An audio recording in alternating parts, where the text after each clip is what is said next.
Picture this. You're 38 years old, sitting in your driveway after another 14-hour workday. Your hands are gripping the steering wheel so tight your knuckles have gone white. You can see the warm glow of your house through the windshield, but you can't bring yourself to walk through that front door. Not yet, because you know what's waiting for you inside. Another argument about money you don't have. Another list of expenses you can't afford. Another conversation about how you're not providing enough, not doing enough, not being enough. You used to think marriage would be the ultimate partnership. Two people building something beautiful together, sharing the load, supporting each other through life's challenges. But somewhere along the way, that dream became a nightmare.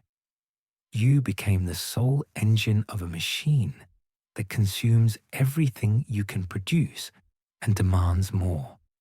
Your paycheck disappears before you even see it. Your savings account sits at zero.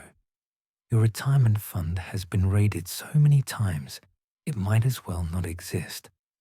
And somehow, despite working more hours than humanly sustainable, you're still the problem. What I'm about to reveal will shatter everything you think you know about modern marriage and money. The uncomfortable truth that society refuses to acknowledge is this. Marriage has become the most sophisticated wealth extraction system ever devised. And men are the primary targets.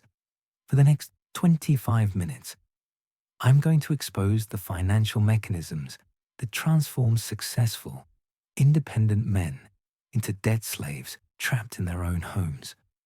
I'm going to show you exactly how the system works, who benefits from it, and why the men who understand these dynamics are quietly opting out of marriage entirely.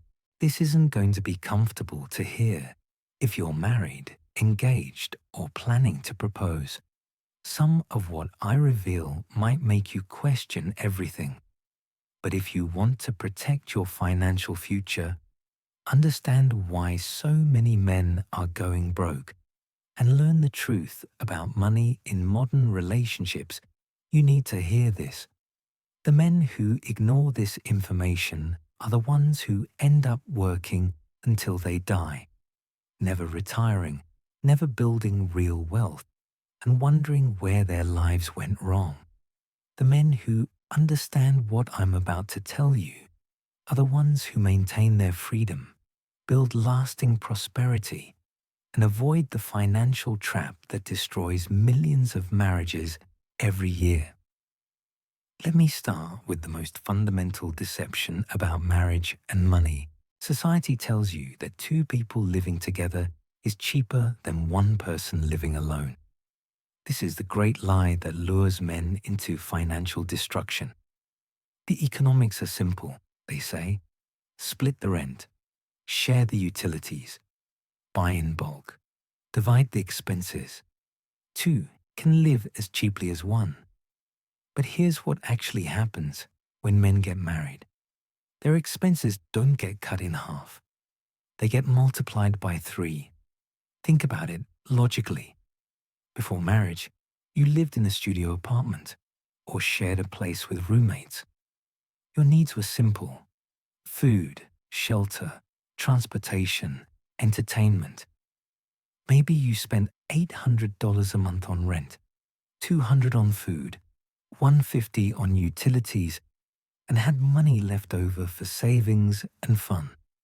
Your lifestyle was efficient and sustainable. Then you get married, and suddenly, your housing costs explode. That studio apartment isn't suitable for a married couple. You need a proper 1-bedroom, then a 2-bedroom when kids come.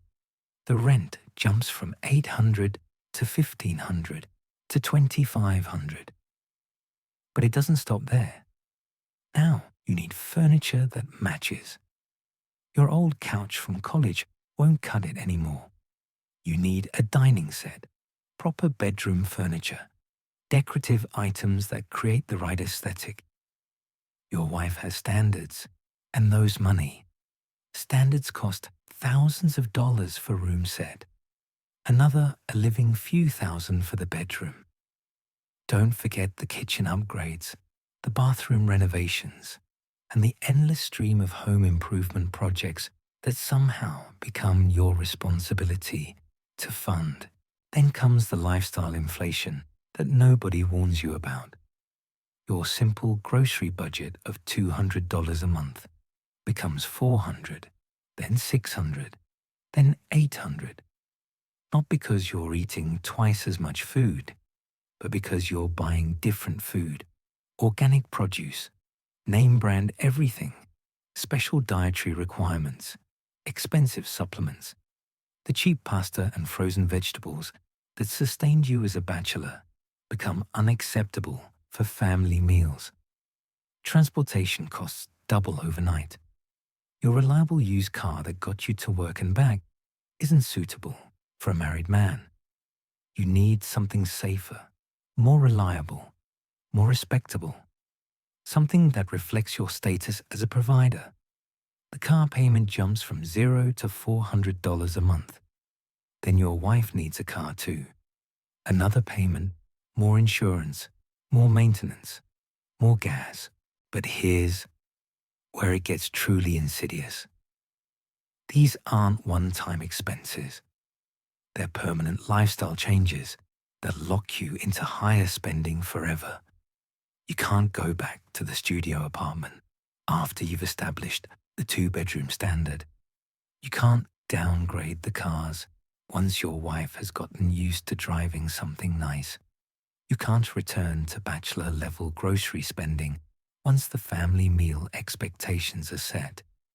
Every financial decision in marriage ratchets your expenses higher, and there's no mechanism for bringing them back down.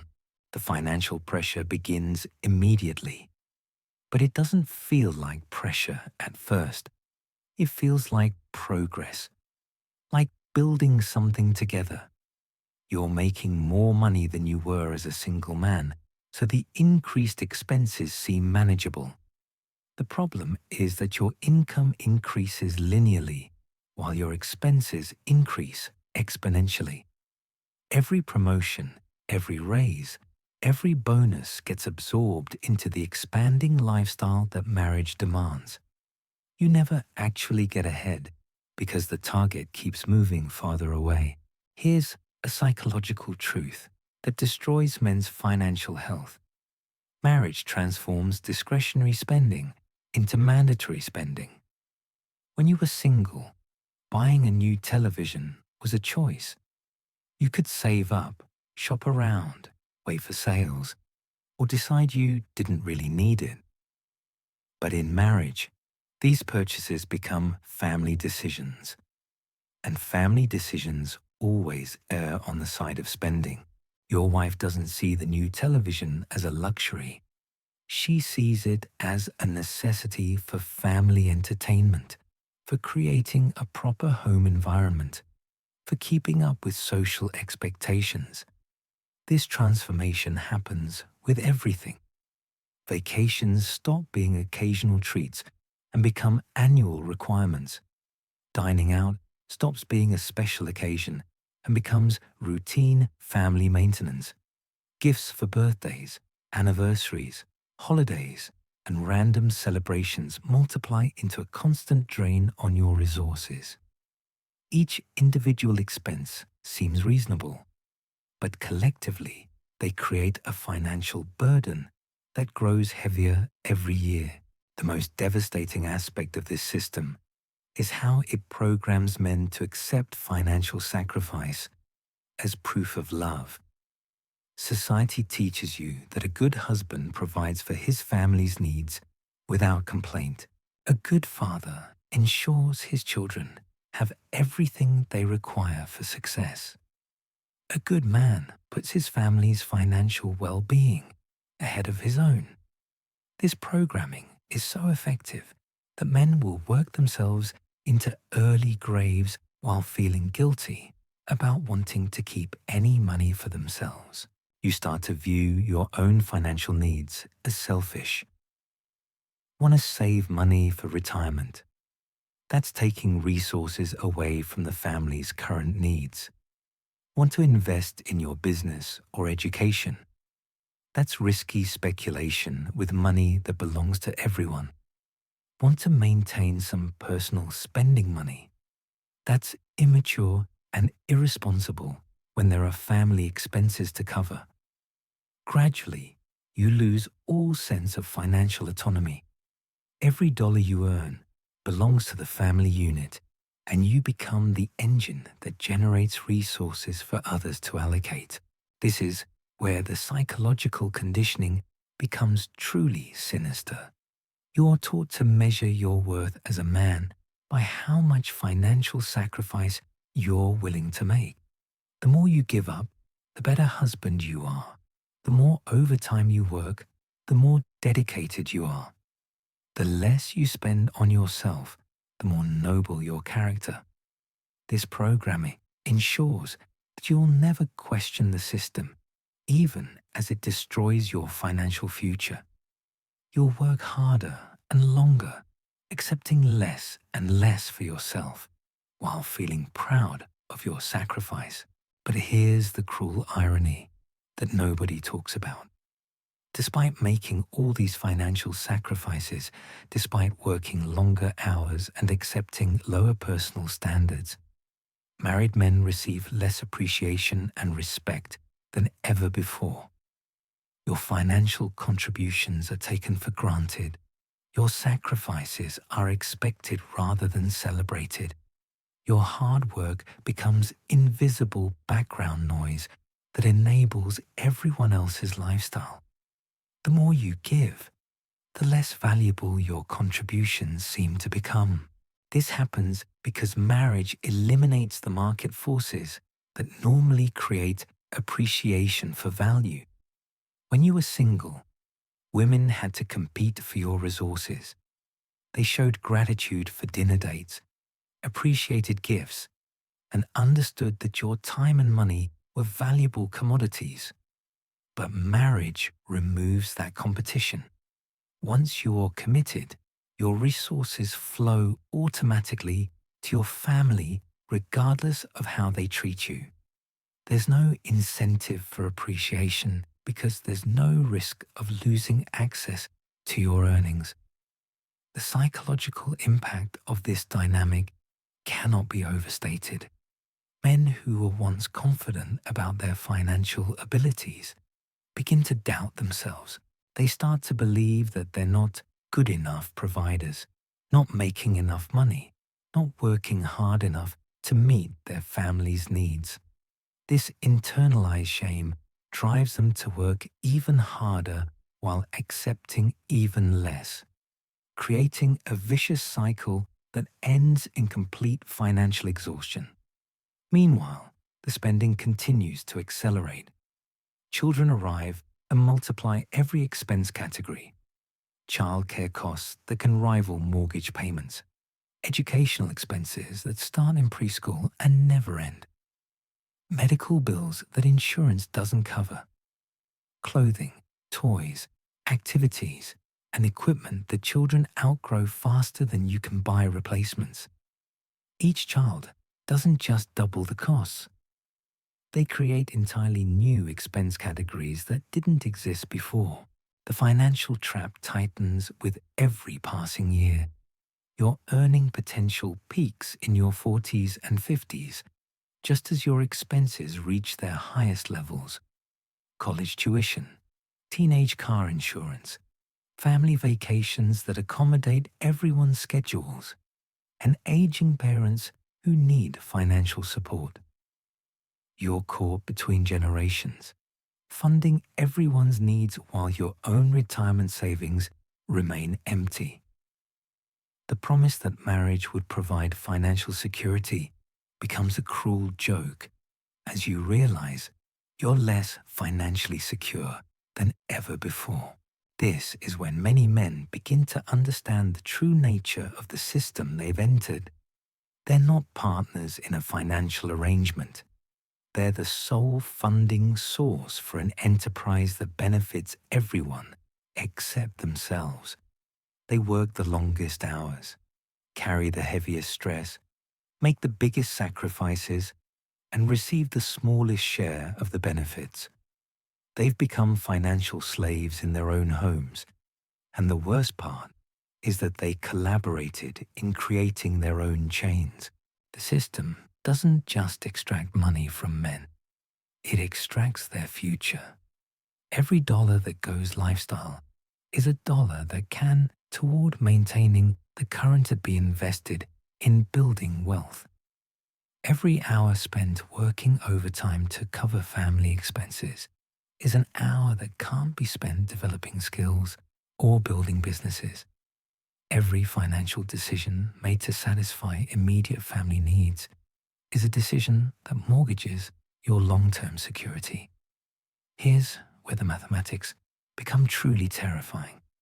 A single man earning $60,000 a year can save and invest 20 to 30% of his income.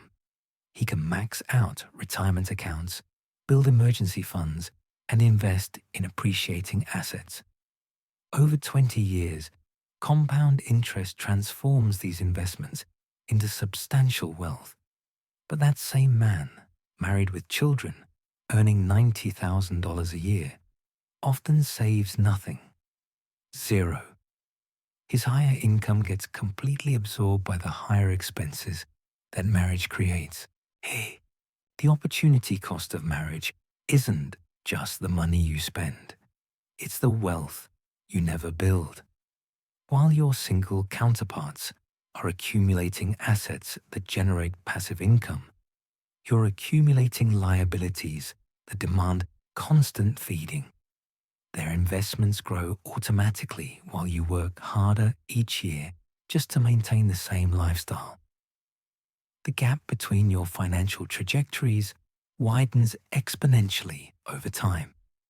This is why so many married men in their 50s panic about retirement. They've been earning good money for decades but have nothing to show for it. Their net worth is entirely tied up in a house they can't sell because the family needs it, cars that depreciate daily, and possessions that have no resale value. They've been working hard but not building wealth because every dollar they earned immediately flowed out to cover expenses. The housing trap deserves special attention because it's often the largest component of the financial destruction that marriage creates. Society programs men to believe that buying a house is the ultimate expression of providing for their family. You're not a real man until you can put a roof over your family's head. This programming drives men to take on mortgage payments that consume 40 to 50% of their income, far beyond what financial advisors recommend. But here's what nobody tells you about the family home. It's not an investment. It's a lifestyle expense disguised as wealth building. The house you live in generates no income, requires constant maintenance, and ties up your capital in an illiquid asset. You can't eat equity. You can't pay bills with home appreciation. And when financial emergencies arise, your house becomes a liability rather than an asset because accessing its value requires taking on more debt. The psychological attachment to home ownership makes men accept financial arrangements that would be obviously stupid in any other context. You'll work 30 years to pay interest on money borrowed to buy a depreciating structure on land you'll never truly own.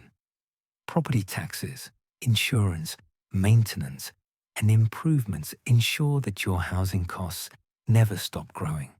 The house becomes a beautiful prison that keeps you chained to whatever income is necessary to maintain it. Meanwhile, your single friends are living in apartments that cost half as much, investing the difference in stocks that double every 7 years, building portfolios that generate enough passive income to buy houses with cash if they choose to. They have mobility, flexibility, and growing wealth while you have a big house and a bigger mortgage payment. The debt trap works hand in hand with the housing trap to ensure your complete financial subjugation. Credit cards that were manageable when you were single become financial weapons of mass destruction in marriage. Family expenses that exceed monthly income get pushed to credit cards with the promise that you will pay them off next month. But next month brings new expenses, and the balances grow instead of shrinking.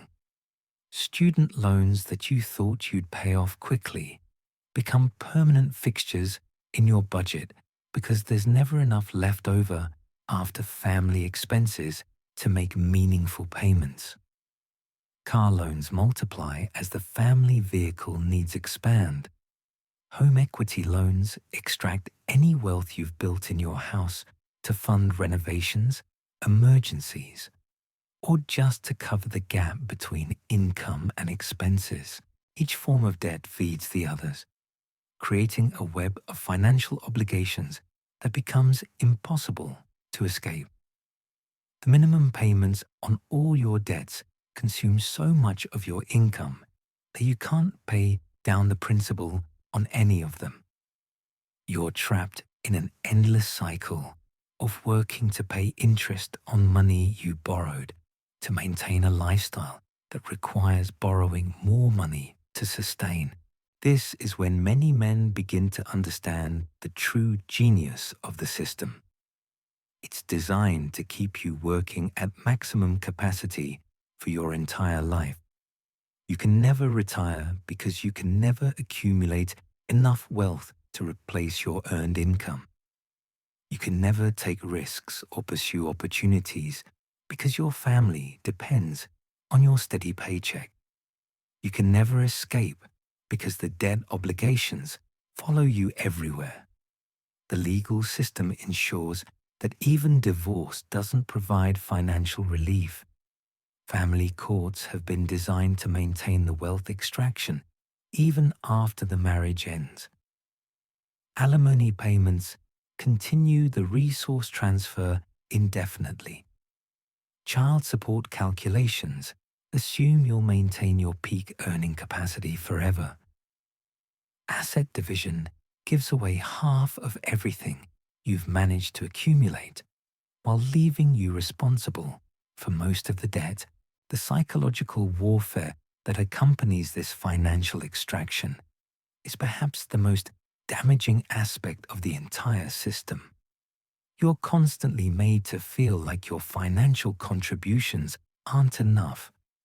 No matter how much you earn, how many hours you work, or how much you sacrifice, there's always pressure to do more. The goalposts keep moving farther away, and the finish line never gets closer. Your wife compares your income to her friends' husbands. Your children compare your family's lifestyle to their friends' families. Social media ensures that everyone's highlight reel becomes the standard you're expected to match. The pressure to keep up financially becomes relentless, and failure to meet these ever-escalating expectations becomes evidence of your inadequacy as a provider. This creates a psychological state that therapists call learned helplessness. You work harder and harder while falling further and further behind. Every strategy you try fails to create lasting financial improvement. Every raise gets absorbed by new expenses. Every bonus goes to catch up on bills rather than building savings. Eventually, you stop trying to get ahead and just focus on not falling further behind. The most insidious aspect of this psychological conditioning is how it prevents men from seeing the system clearly. You're taught to blame yourself for financial struggles rather than questioning whether the system itself is rigged against you. If you can't afford the lifestyle your family expects, you must not be working hard enough. If you can't save money, you must not be disciplined enough. If you can't get ahead financially, you must not be smart enough, or skilled enough, or dedicated enough. This self-blame prevents you from recognizing that the problem isn't your personal failings. The problem is that you've entered a system designed to extract maximum resources while providing minimum satisfaction. You're not failing at marriage. You're succeeding at being exploited. The system is working exactly as intended, just not for your benefit. The most devastating realization comes when you finally understand that your financial destruction wasn't accidental. It was engineered. Every aspect of modern marriage has been redesigned to maximize wealth extraction from men while minimizing their ability to recognize or resist the process. The institutions, the social programming, the legal framework, and even the cultural narratives all work together to create the perfect financial trap. Consider how the wedding industry operates as the opening salvo in this economic warfare. The average wedding now costs over $30,000, money that could serve as a down payment on rental properties or seed capital for a business. But society has programmed couples to believe that spending this fortune on a single day somehow demonstrates commitment and love. The wedding becomes the first major financial sacrifice that men make, setting the precedent for a lifetime of putting emotional symbolism ahead of economic reality. The psychology behind wedding spending reveals the deeper mechanisms at work.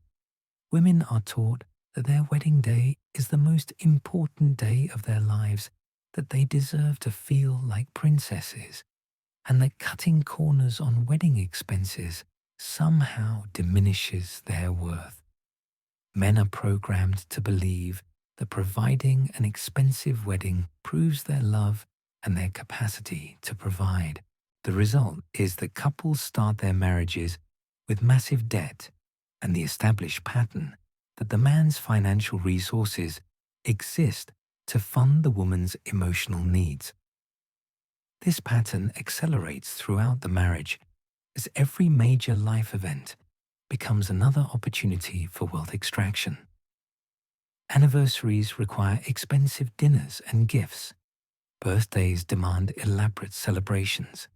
Holidays multiply into endless spending obligations. Valentine's Day, Mother's Day, Christmas, and countless other manufactured occasions create constant pressure to demonstrate love through financial expenditure. Each event individually seems reasonable, but collectively they represent a systematic transfer of wealth from the man's future security to the family's current consumption.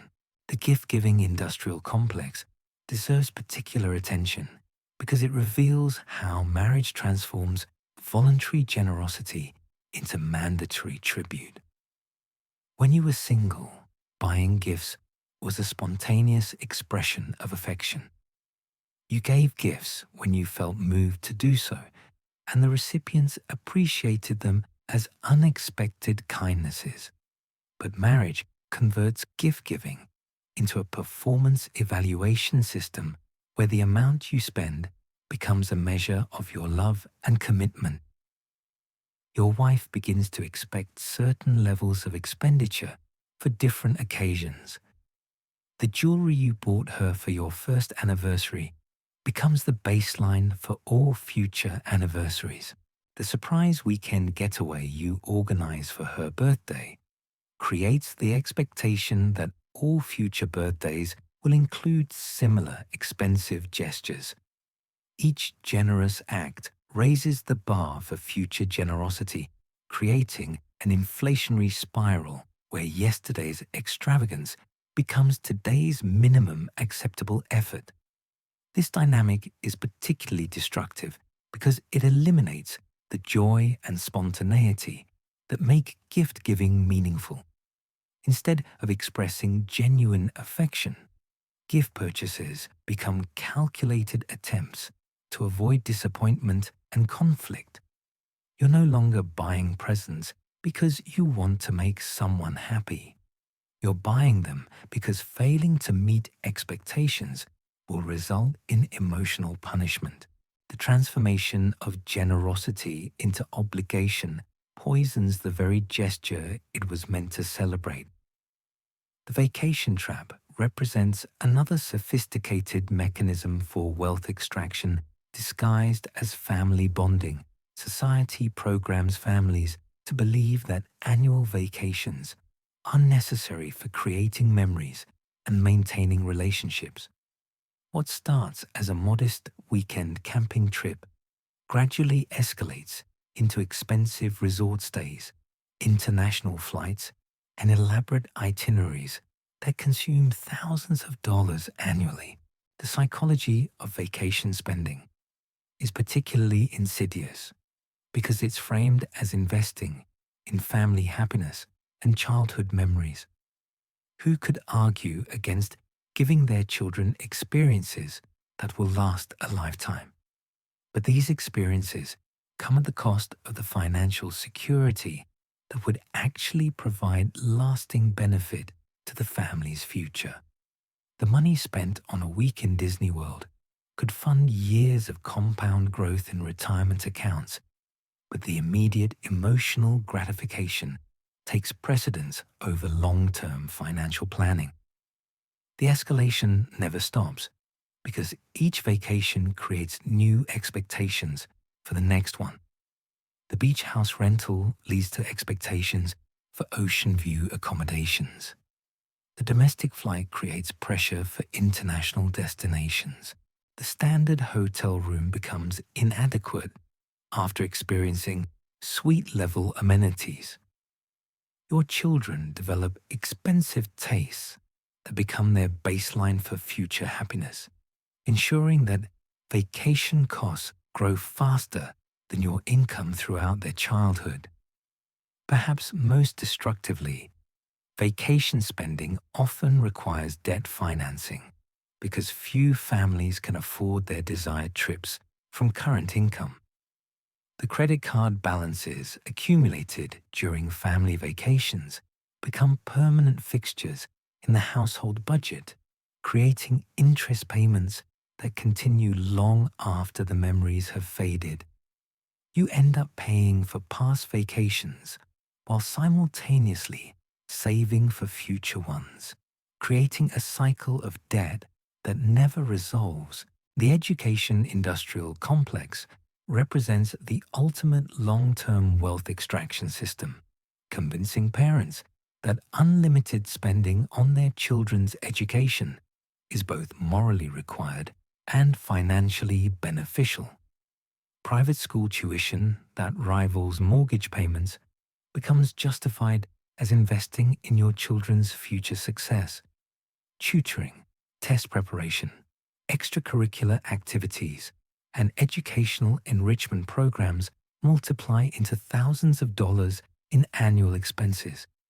The pressure intensifies as children approach college age, when families are expected to sacrifice everything for the promise of higher education. Parents take out second mortgages, drain retirement accounts, and accept massive debt loads to fund college experiences that may provide no practical benefit to their children's future earning capacity. The average college graduate now carries over $30,000 in student loan debt, but parents often contribute additional tens of thousands from their own resources. The cruelest aspect of educational spending is how it preys on parents' love for their children while providing no guarantee of improved outcomes. Studies consistently show that student success depends more on family stability, personal discipline, and individual motivation than on the amount of money spent on education. But the education industry has convinced parents that spending more money equals loving their children more. creating enormous pressure to prioritize educational expenses over family financial security. This pressure is amplified by social competition among parents who measure their worth by their children's achievements and opportunities. Sending your child to public school becomes a source of shame when other families are paying for private education. Refusing to fund expensive extracurricular activities becomes evidence of insufficient commitment to your child's development.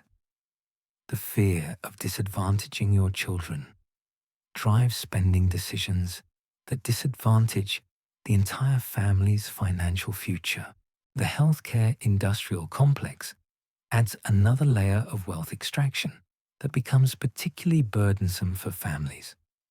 Insurance premiums that were manageable for single individuals multiply exponentially when covering spouses and children. Deductibles, co-pays, and uncovered expenses create constant financial stress as medical bills arrive with unpredictable frequency and devastating amounts. The psychological manipulation around healthcare spending is particularly effective because it frames financial resistance as endangering family safety. Who could argue against spending money to protect their loved one's health and well-being? But the healthcare system has evolved to maximize profit extraction rather than health outcomes, creating endless opportunities for expensive interventions that provide minimal benefit while generating substantial bills. Routine medical expenses multiply as family size increases, but catastrophic medical events can destroy decades of financial planning in a matter of months. Cancer treatments, surgical procedures, and chronic condition management can generate hundreds of thousands of dollars in expenses that insurance covers partially or not at all. Families often face the choice between bankruptcy and inadequate medical care, with either option destroying their long-term financial security. The insurance industry compounds these problems by designing policies that provide the illusion of protection while maximizing out-of-pocket expenses. High deductibles ensure that families pay for most routine care themselves, while still making substantial monthly premium payments. Networks restrict access to preferred providers while creating additional expenses for out-of-network care. The complexity of insurance policies makes it nearly impossible to predict actual costs, creating constant financial anxiety and frequent surprise bills. The automotive industrial complex represents another sophisticated wealth extraction system that targets families through emotional manipulation and social pressure. The vehicle that was perfectly adequate for your single lifestyle becomes insufficient once you're married with children. Safety concerns, status anxiety, and practical considerations drive families toward larger, more expensive vehicles with higher insurance costs and greater depreciation. The psychology of automotive spending reveals how marriage transforms practical transportation decisions into identity statements. Your car becomes a reflection of your success as a provider, your commitment to family safety, and your social status within the community. The pressure to upgrade vehicles accelerates as children arrive and grow, with each life stage requiring different automotive capabilities and higher associated costs. The financing mechanisms that enable automotive purchases create long-term debt obligations that extend far beyond the useful life of the vehicles themselves. Families often owe more on their cars than the vehicles are worth, creating negative equity that makes upgrading even more expensive. The cycle of automotive debt becomes permanent as new vehicle purchases require rolling negative equity from previous loans into larger financing arrangements. The maintenance and operating costs of family vehicles multiply the ongoing financial burden beyond the initial purchase price. Insurance premiums increase with vehicle value and family coverage needs. Fuel costs grow with vehicle size and family transportation requirements. Maintenance expenses escalate as the vehicles age and accumulate mileage from family activities and commuting demands. The total cost of automotive ownership often exceeds housing expenses. Yet families rarely consider these ongoing costs when making vehicle purchase decisions. The clothing and appearance industrial complex creates another constant drain on family resources through the endless pressure to maintain appropriate appearances for work, school, and social activities. Children outgrow clothing faster than it can be purchased, creating continuous replacement costs that accelerate as they develop preferences for branded items and trendy styles.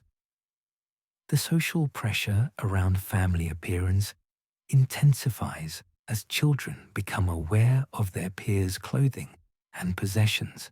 Parents feel compelled to provide clothing that allows their children to fit in socially, even when this requires spending beyond their means. School activities, sports participation, and social events create specialized clothing requirements that multiply the basic costs of keeping family members appropriately dressed. The psychological manipulation around appearance, spending targets, parents' fears about their children's social acceptance and self-esteem. The message that children need certain brands or styles to avoid embarrassment or exclusion creates pressure to prioritize appearance expenses over financial security. Families often rationalize clothing purchases as investments in their children's confidence and social development, even when the financial impact undermines the family's actual security and stability. The seasonal nature of clothing requirements creates predictable but substantial expense cycles that strain family budgets throughout the year. Back-to-school shopping, winter clothing purchases, spring wardrobe updates, and summer activity gear create quarterly financial pressures that families struggle to anticipate and manage. The costs multiply with each family member and accelerate as children develop more sophisticated taste and size requirements.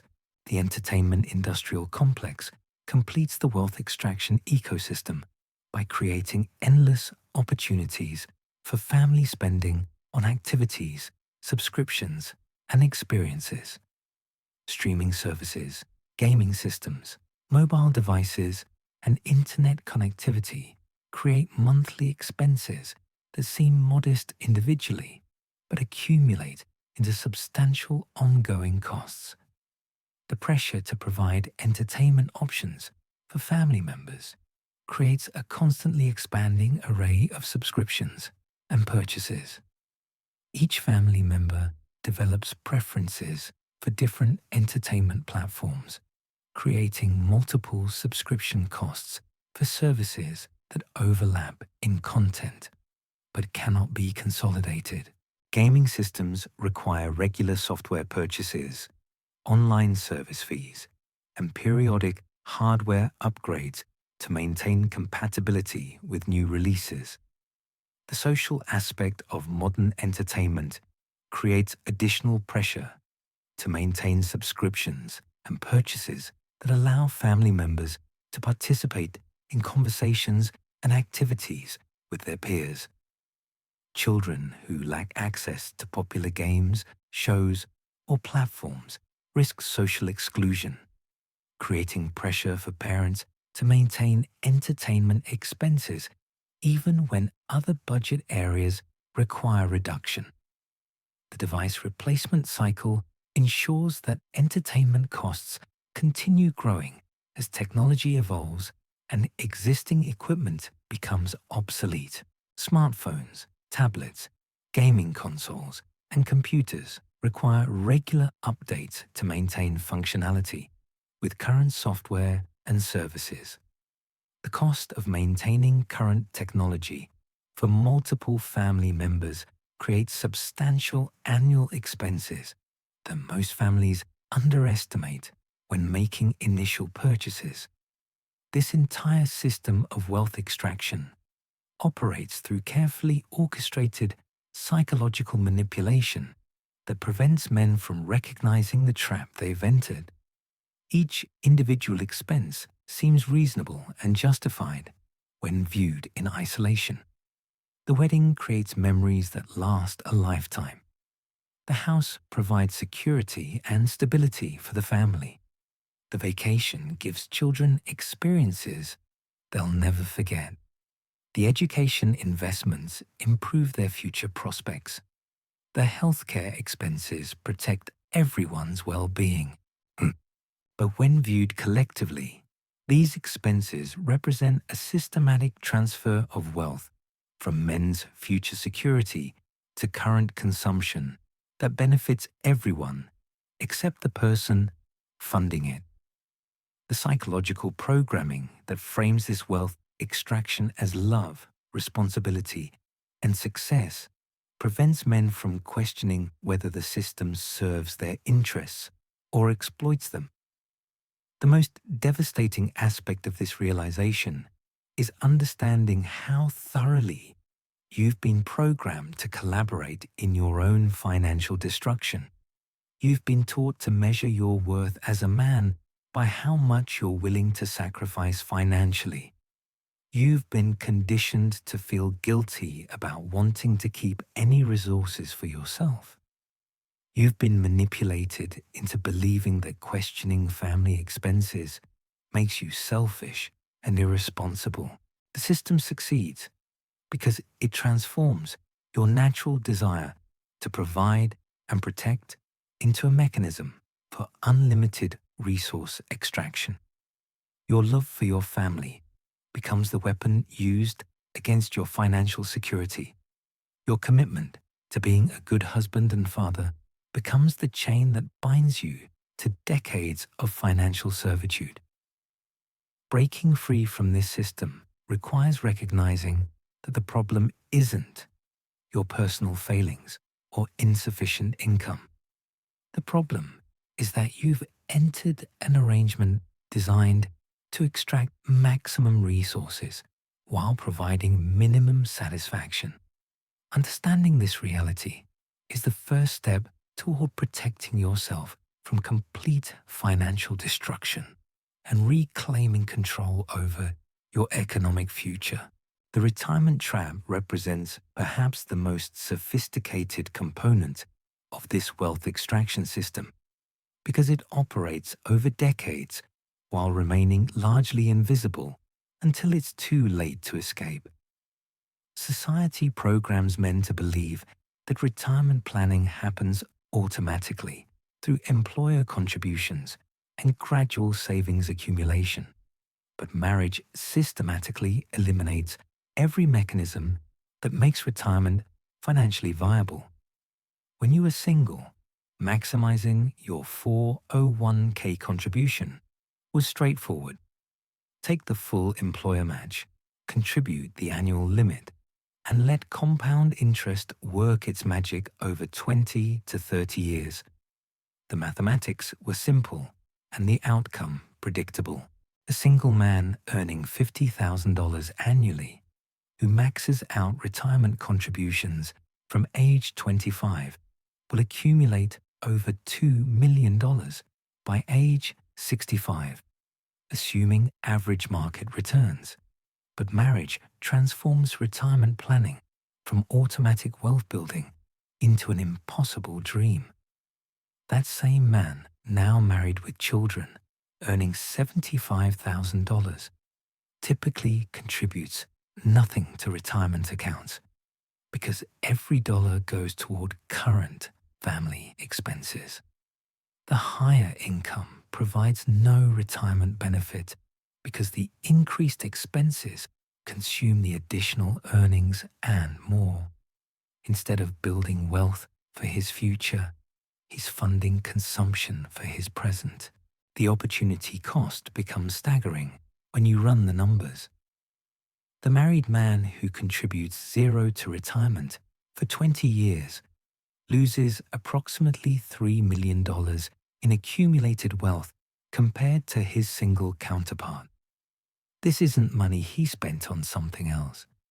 This is wealth that simply never gets created because marriage prevents the savings and investment necessary for compound growth.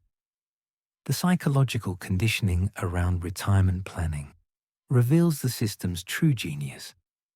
Men are taught that worrying about their own retirement while their family has current needs represents selfish thinking.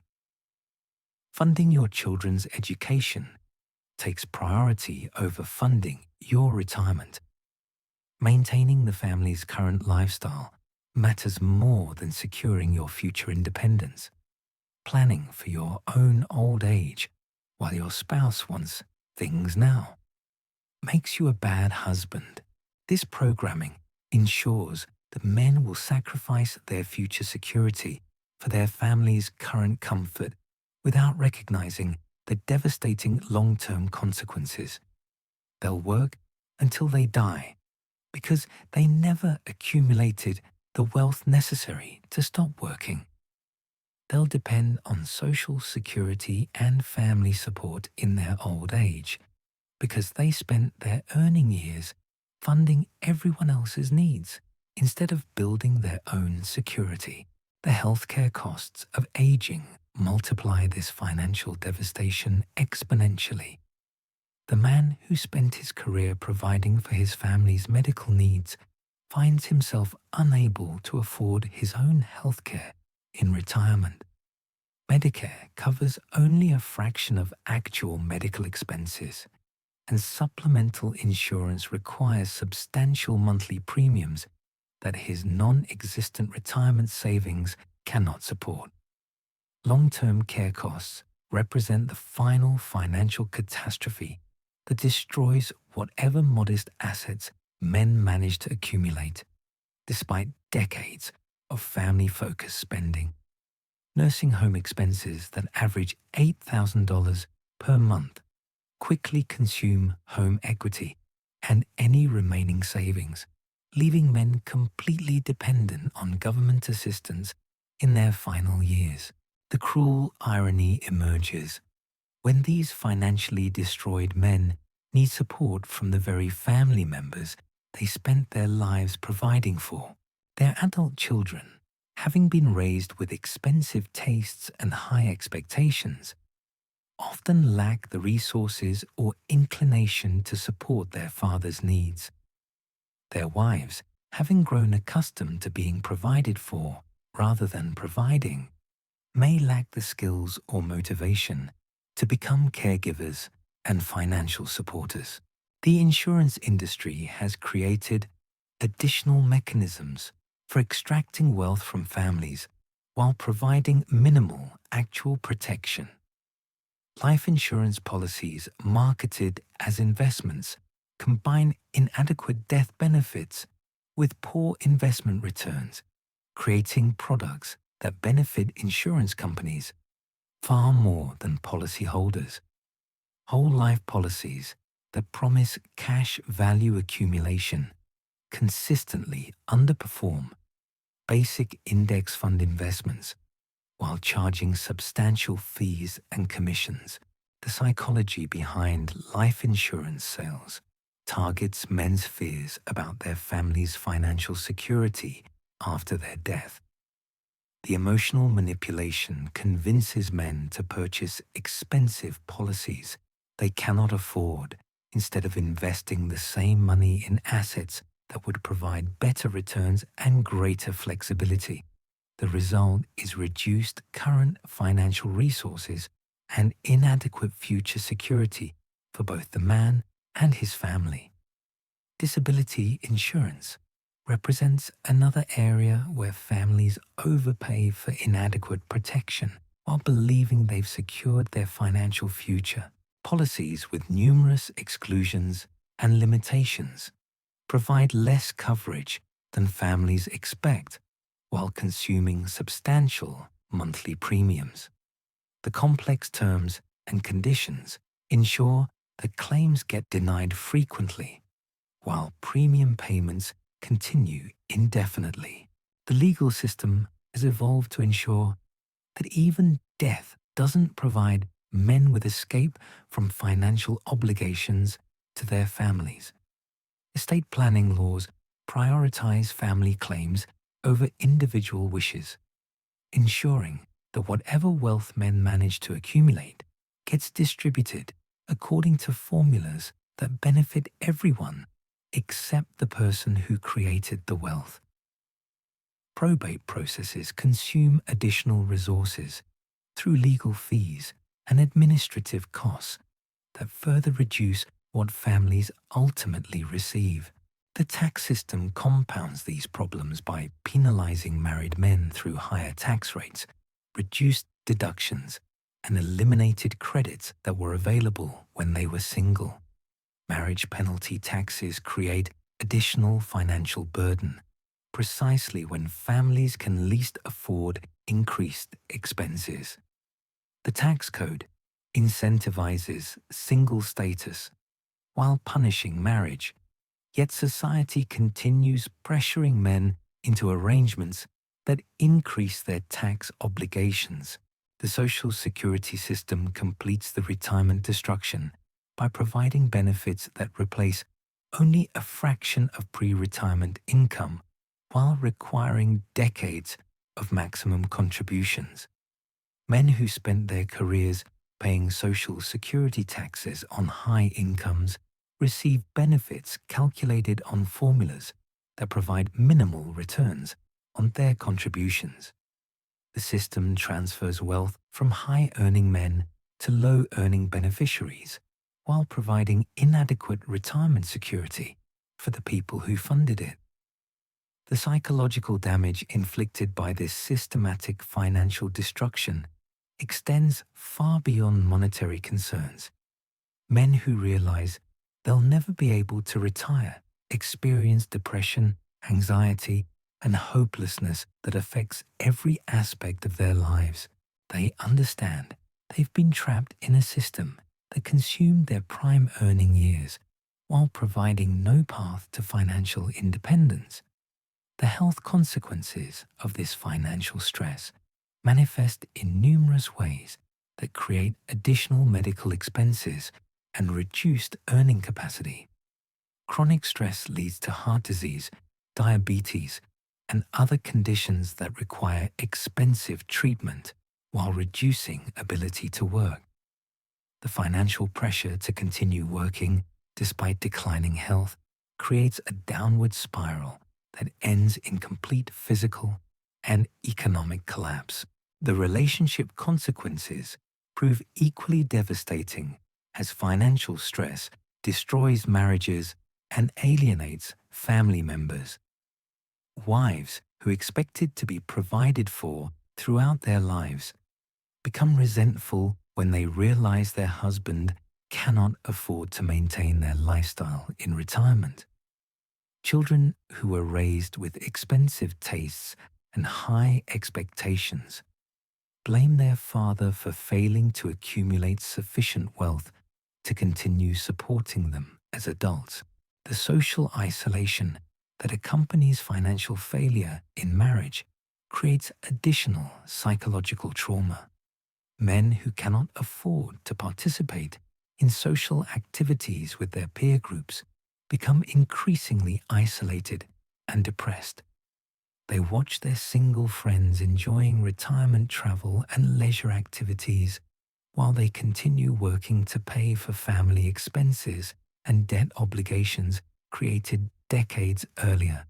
The employment discrimination that targets older workers ensures that men who need to continue working past traditional retirement age face reduced opportunities and lower wages. Employers prefer younger workers who command lower salaries and require fewer benefits, creating a job market that systematically excludes the men most desperate for continued income.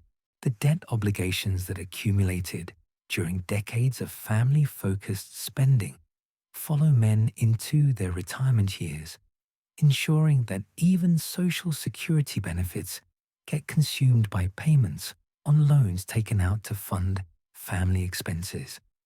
Credit card balances, home equity loans, and other debt instruments that seemed manageable during peak earning years become impossible burdens on fixed retirement incomes. The housing trap that seemed like wealth building during the accumulation phase becomes a financial albatross in retirement. The family home that consumed decades of mortgage payments, property taxes, and maintenance expenses provides no retirement income while continuing to demand substantial ongoing costs. Men find themselves house rich but cash poor, unable to afford the costs of maintaining property they cannot afford to sell.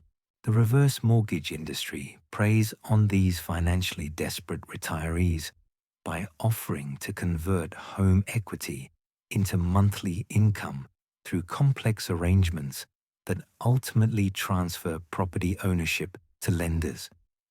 These products provide minimal monthly payments while consuming all home equity, leaving men with no assets to pass on to their families and no financial security if they outlive the loan terms. The psychological manipulation that convinced men to sacrifice their financial future for their family's current needs continues into retirement through guilt-based messaging about being burdens on their loved ones. Men who need financial support from family members feel ashamed of their dependence, while struggling to understand how decades of hard work and financial sacrifice led to complete economic vulnerability.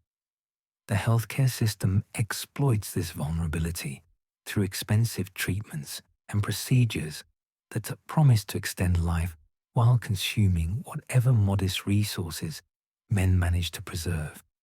End-of-life medical expenses can easily exceed $100,000, ensuring that even men who manage some retirement savings will exhaust their resources paying for healthcare that may provide minimal actual benefit.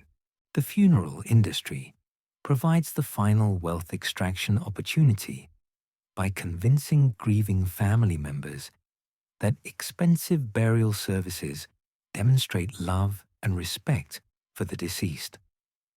Men who spent their lives being financially exploited continue being exploited even after death through burial costs that consume whatever small inheritance they hope to leave their families.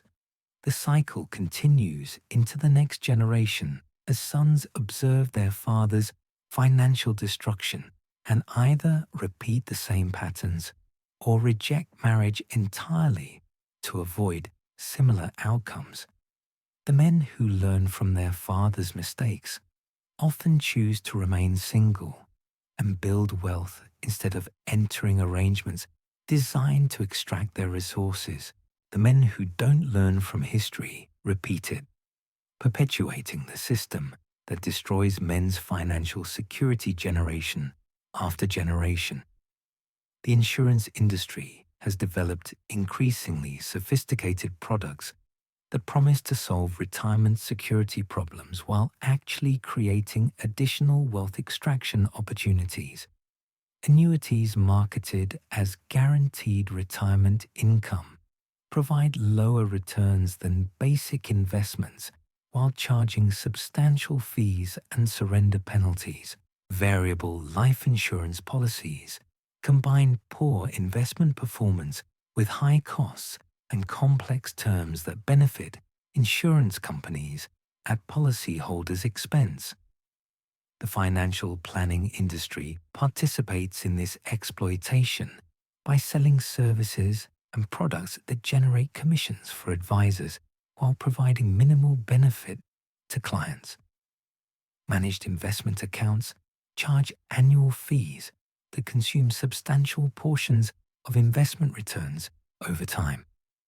Financial products with hidden costs and poor performance get marketed to families who lack the expertise to evaluate their actual value.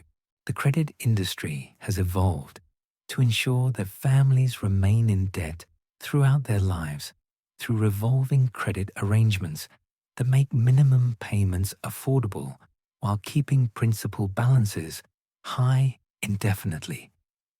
Credit cards with promotional rates that increase substantially after introductory periods trap families in cycles of debt transfer and accumulating interest charges. The home equity lending industry encourages families to treat their homes as ATMs by borrowing against accumulated equity to fund consumption expenses. These loans convert the family's primary asset into a liability while creating monthly payment obligations that continue regardless of the home's future value or the family's ability to pay.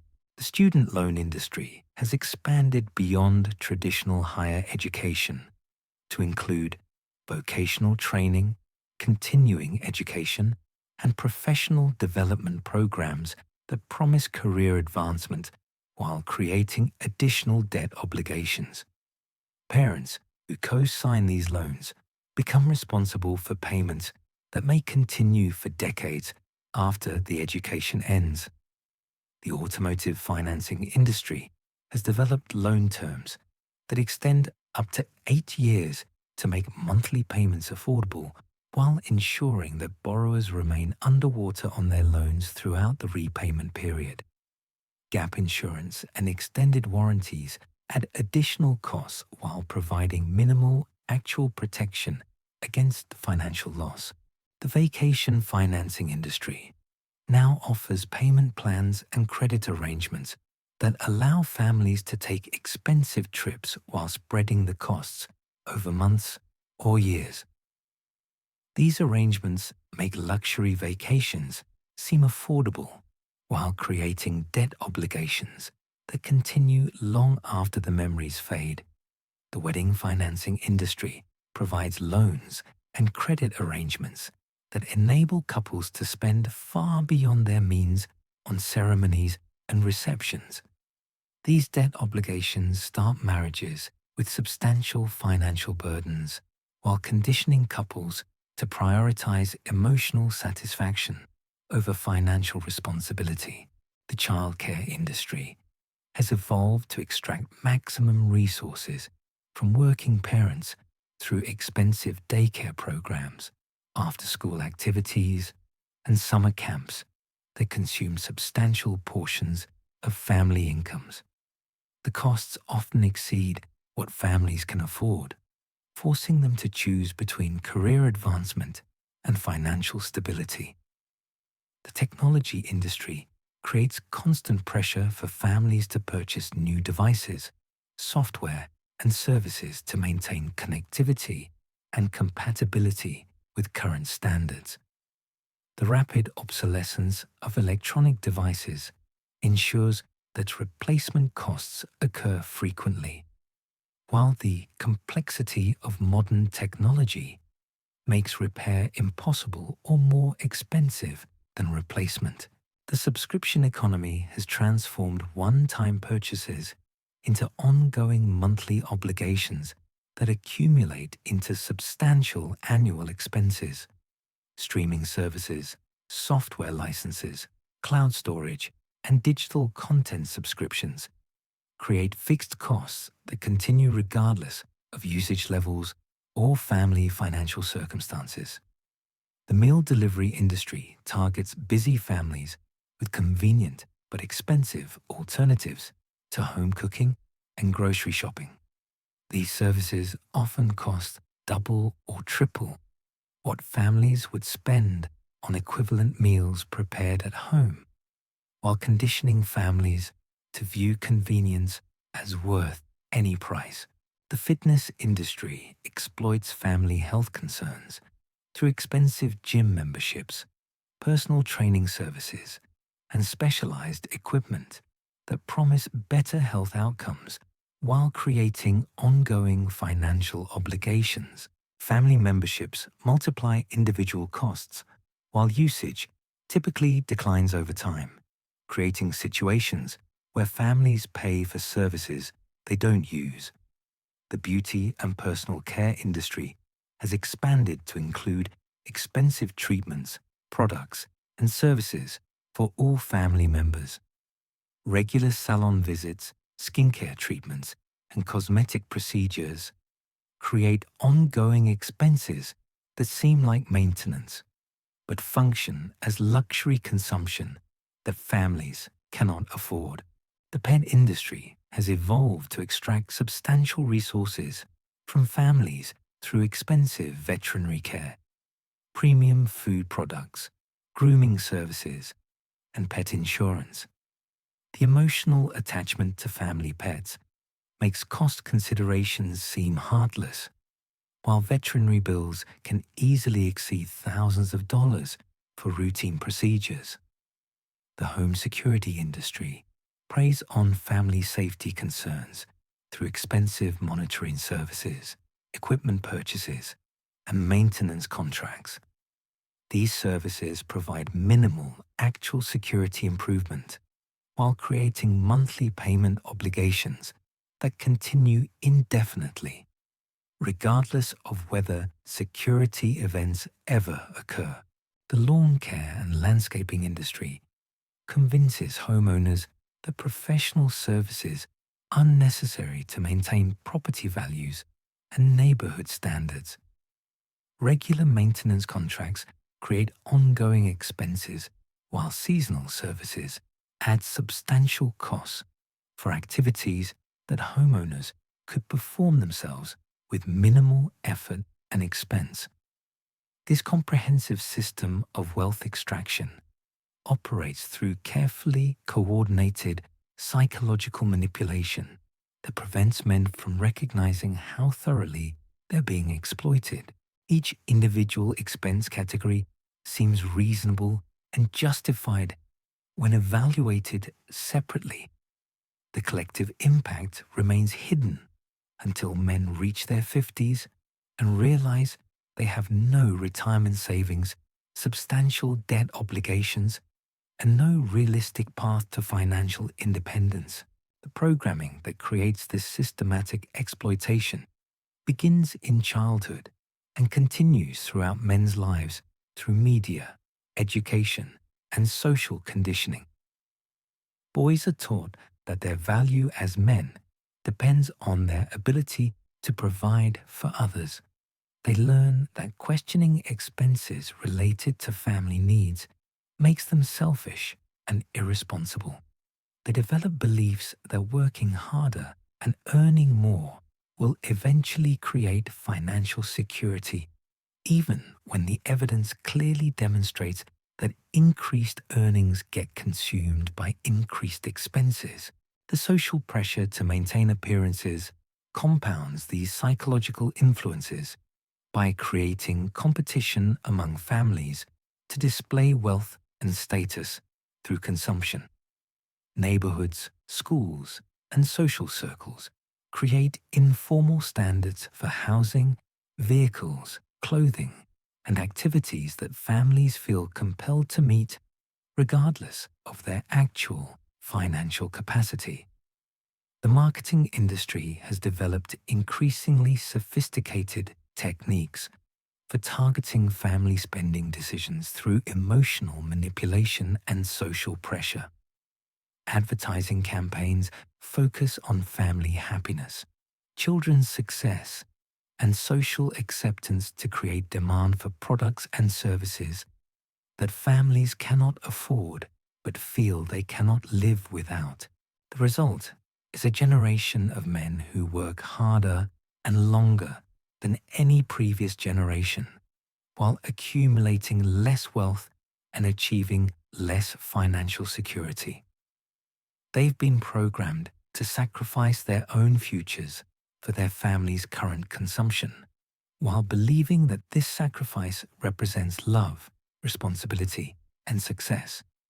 The men who recognize this system and choose to avoid it by remaining single are often criticized as selfish, immature, or commitment phobic. But these men are actually making rational financial decisions based on accurate risk assessment and realistic outcome projections. They understand that marriage in its current form represents a losing proposition that transfers wealth from men to families while providing minimal benefits in return. The choice becomes clear when viewed objectively. Men can enter a system designed to extract their resources while providing minimal satisfaction and no financial security. Or they can maintain their independence, build wealth through disciplined saving and investing, and create financial freedom that allows them to choose relationships and commitments based on genuine mutual benefit rather than legal obligation and social pressure. The mathematics are unforgiving, and the evidence is overwhelming. Marriage as currently structured represents the most effective wealth destruction mechanism ever devised for targeting successful men. The system operates through psychological manipulation, social pressure, and legal coercion to ensure maximum resource extraction while preventing recognition or resistance. Understanding this reality doesn't require becoming bitter or cynical about relationships. It requires making informed decisions based on accurate information about costs, benefits, and likely outcomes. The men who understand these dynamics and act accordingly will build wealth, maintain freedom, and create lives of genuine satisfaction and security. The men who remain trapped in this system face an additional psychological burden that compounds their financial destruction. They develop what researchers call financial learned helplessness, where repeated exposure to money problems that seem beyond their control causes them to stop trying to improve their situation. They accept poverty in retirement as inevitable, debt as permanent, and financial stress as the price of being a good family man. This psychological conditioning prevents them from recognizing that their financial problems aren't personal failures, but systematic exploitation. They blame themselves for not earning enough, rather than questioning why their earnings disappear so quickly. They feel guilty about wanting financial security for themselves, rather than recognizing that their family's long-term stability depends on their economic independence. The shame spiral becomes self-reinforcing as men internalize messages about their inadequacy as providers. They work overtime to generate more income, only to watch it get absorbed by ever-expanding family expenses. They take second jobs to cover debt payments created by previous attempts to satisfy family needs. They sacrifice sleep, health, and personal relationships in pursuit of financial goals that remain perpetually out of reach. Meanwhile, the financial industry has developed increasingly sophisticated mechanisms for extracting wealth from struggling families. Payday loan operations target men who need quick cash to cover family emergencies, charging interest rates that exceed 400% annually. Title loan companies offer to lend money against vehicle equity while creating payment terms that make default highly likely and repossession almost inevitable. The rent-to-own industry preys on families who cannot afford to purchase furniture, appliances, and electronics outright. These arrangements appeared to make expensive items affordable through small weekly payments, but the total cost often exceeds 3 times the retail price of the items being financed. Families end up paying thousands of dollars for items they could have purchased for hundreds if they had saved money instead of financing consumption. The home improvement financing industry convinces homeowners to take on debt for renovations and upgrades that rarely increase property value enough to justify their cost. Kitchen remodeling projects that cost $50,000 might increase home value by $20,000, creating negative equity while adding monthly payment obligations that continue for years. The debt consolidation industry markets itself as providing relief for families overwhelmed by multiple payment obligations. But consolidation loans often increase total debt amounts while extending payment periods, resulting in higher total interest costs despite lower monthly payments. Families feel temporary relief from reduced monthly obligations while actually increasing their long-term financial burden. The bankruptcy industry has evolved to profit from family financial collapse by charging substantial fees for legal services that often provide minimal benefit. Bankruptcy attorneys collect thousands of dollars from families who have no money, creating additional debt obligations for people already unable to pay their bills. The bankruptcy process itself often fails to provide meaningful financial relief while destroying credit ratings and future borrowing capacity.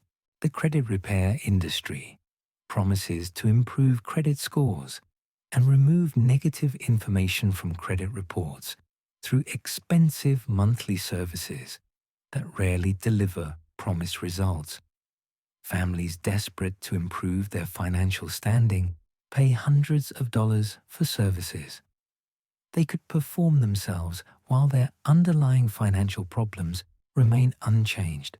The tax preparation industry extracts additional resources from families through expensive filing services and refund anticipation loans.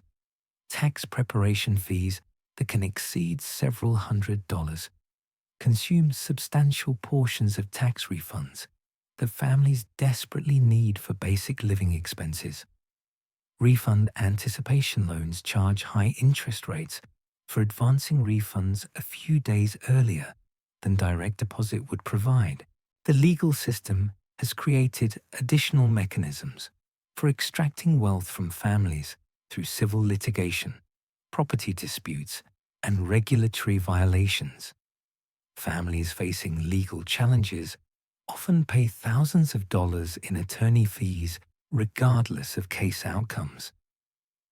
The complexity of modern law makes self-representation nearly impossible, while legal representation remains prohibitively expensive for most families. The healthcare administrative system adds another layer of wealth extraction through billing practices designed to maximize revenue rather than provide transparent pricing. Medical billing departments generate bills with inflated charges, knowing that patients will negotiate lower payments, or insurance companies will provide reduced reimbursements. The negotiation process creates administrative costs that get passed on to patients through higher overall healthcare pricing. The pharmaceutical industry has developed pricing strategies that extract maximum revenue from captive consumer populations who need medications to maintain their health. Patent protections prevent generic competition, while marketing campaigns create demand for expensive branded medications that may provide minimal benefits over cheaper alternatives. The dental industry operates largely outside insurance coverage systems, creating direct payment obligations for families who need routine and emergency dental care. Dental procedures that insurance considers cosmetic or optional often become necessary for maintaining health and social acceptance, creating substantial out-of-pocket expenses that families struggle to afford. The vision care industry has evolved beyond basic eyeglasses and contact lenses to include expensive designer frames, specialized lenses, and elective procedures that promise improved vision or appearance. Annual eye exams reveal new problems that require additional testing and treatment, creating ongoing healthcare expenses that multiply over time. The mental health industry has expanded to include therapy, counseling, and psychiatric services for every family member dealing with stress, anxiety, or behavioral issues. These services often continue for months or years while providing subjective benefits that are difficult to measure objectively. Insurance coverage for mental health services remains limited, creating substantial out-of-pocket expenses for families seeking psychological support. The elder care industry represents the final financial catastrophe that destroys whatever modest wealth families manage to preserve throughout their working years.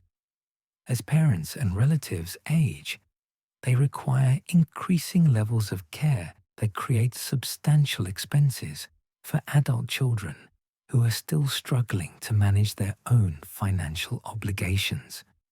Home healthcare services charge hourly rates that can exceed $30 per hour for basic assistance with daily living activities. Families who need 8 hours of daily care face monthly expenses that exceed $4,000 before considering medical, pharmaceutical, and other costs associated with aging relatives. Assisted living facilities charge monthly fees that average $4,000 nationally, but can exceed $8,000 in major metropolitan areas. These facilities provide basic housing and meals while charging additional fees for medication management, transportation, activities, and other services that residents require. Memory care facilities that specialize in treating dementia and Alzheimer's disease charge premium rates that can exceed $10,000 monthly while providing specialized services that may or may not improve quality of life for residents. Families face impossible choices between bankruptcy and inadequate care for beloved relatives. The funeral industry completes the wealth extraction cycle by convincing grieving families that expensive burial services demonstrate love and respect for deceased relatives. Funeral homes market elaborate caskets, burial vaults, and memorial services that can easily cost $15,000 or more for basic arrangements. Cemetery plots, headstones, and perpetual care fees add thousands of additional dollars to burial costs while providing minimal actual value to deceased individuals or their families. The emotional vulnerability of grieving families makes them susceptible to sales pressure for expensive options they cannot afford and do not need. The estate settlement industry extracts additional resources from deceased individuals' assets through probate attorney fees, executor commissions, and administrative costs that can consume substantial portions of inheritances. Complex estate laws make professional assistance seem necessary, while the costs of legal services often exceed the value they provide to beneficiaries.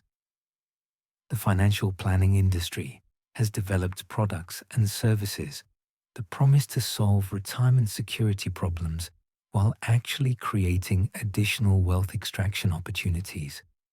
Financial advisors charge annual fees based on portfolio values, creating incentives to encourage maximum investment amounts regardless of whether clients can afford to tie up their resources in financial markets. Investment products with complex fee structures and poor performance get marketed to families who lack the expertise to evaluate their actual costs and benefits. Mutual funds with high expense ratios consume substantial portions of investment returns over time while providing returns that often underperform simple index funds with minimal costs. Variable annuities combine high fees with complex terms and conditions that benefit insurance companies far more than policyholders.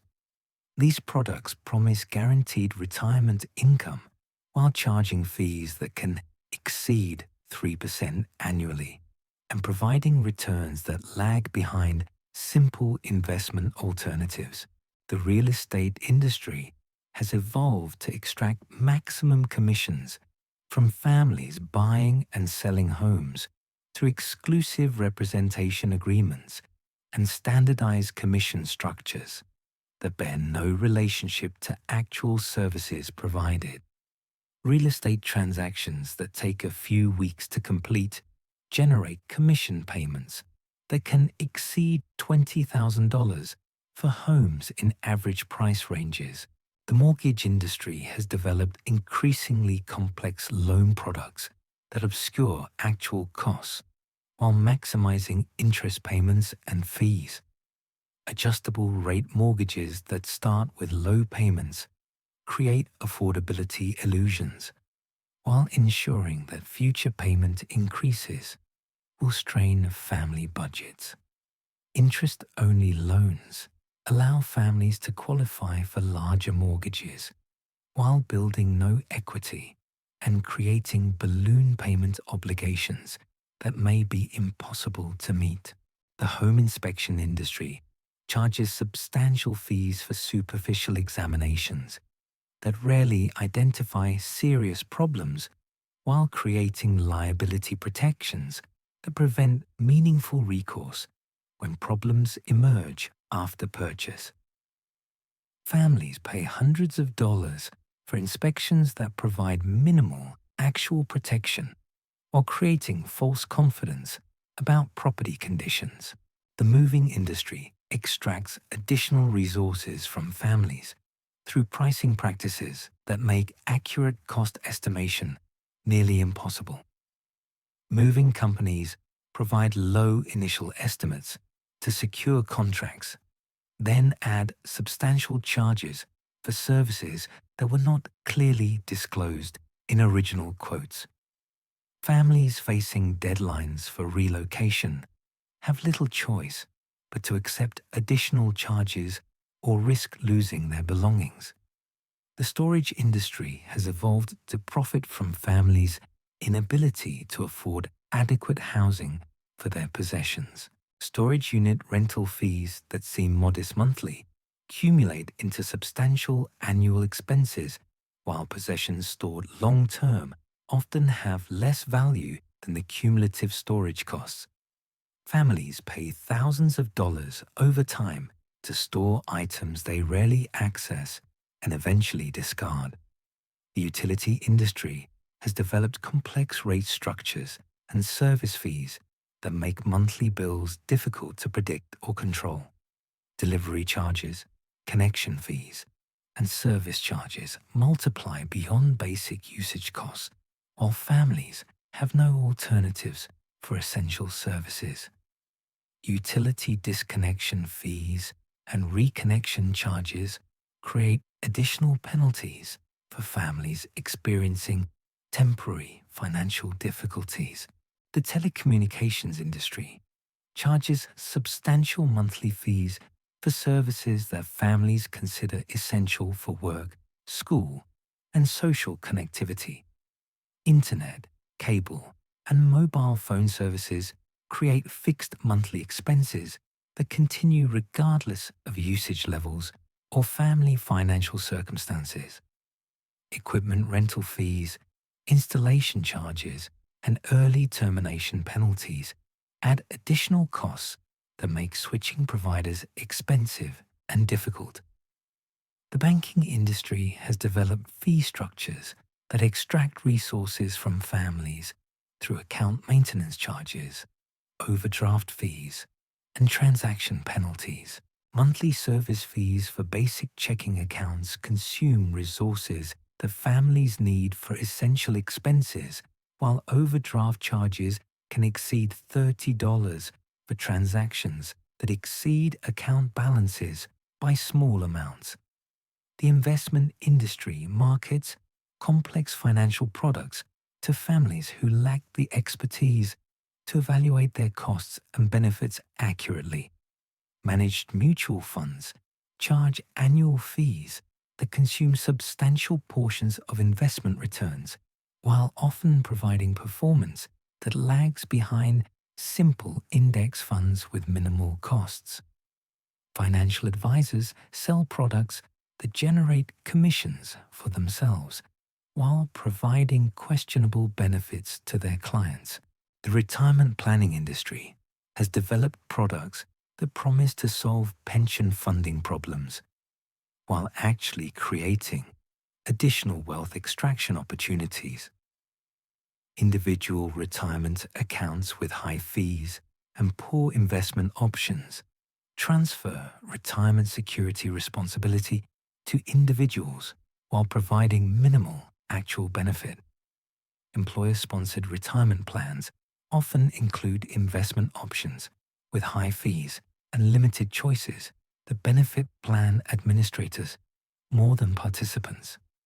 The Social Security system operates as a wealth transfer mechanism that moves resources from high earners to low earners, while providing inadequate retirement security for the people who fund it. Workers who pay maximum Social Security taxes throughout their careers receive benefits that replace only a small portion of their pre-retirement income, while the system transfers their contributions to other beneficiaries. The Medicare system provides healthcare coverage for retirees while charging substantial premiums, deductibles, and co-payments that consume large portions of fixed retirement incomes. Supplemental insurance policies that promise to cover Medicare gaps often provide limited benefits while charging high premiums that continue regardless of healthcare utilization.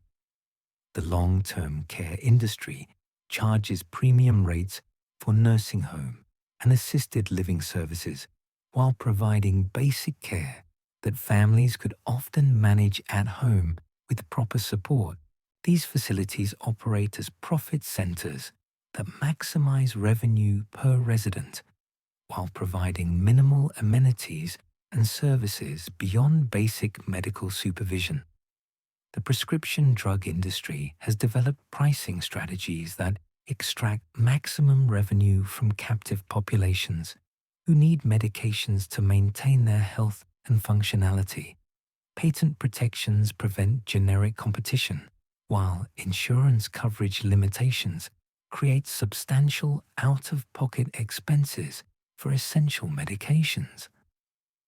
The medical device industry charges premium prices for equipment that patients need to manage chronic conditions and disabilities.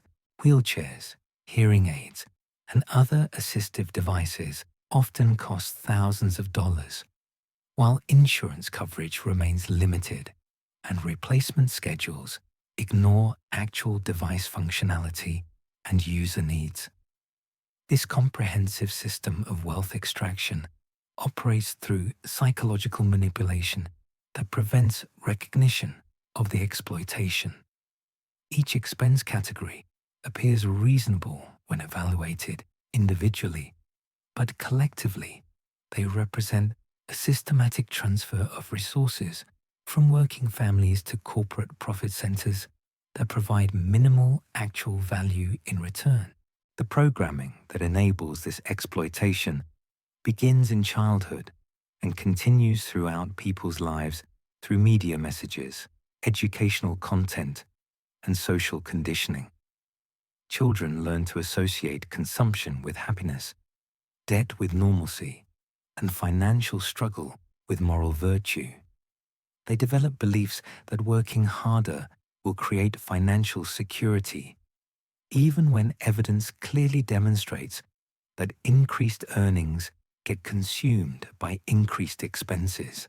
The marketing industry has developed sophisticated techniques for creating artificial demand through emotional manipulation and social pressure. Advertising campaigns associate products and services with family happiness, social acceptance, and personal success, while obscuring actual costs and alternatives that would better serve consumers' interests. The credit industry has evolved to make debt seem normal and beneficial while obscuring the true costs of borrowing money for consumption purposes.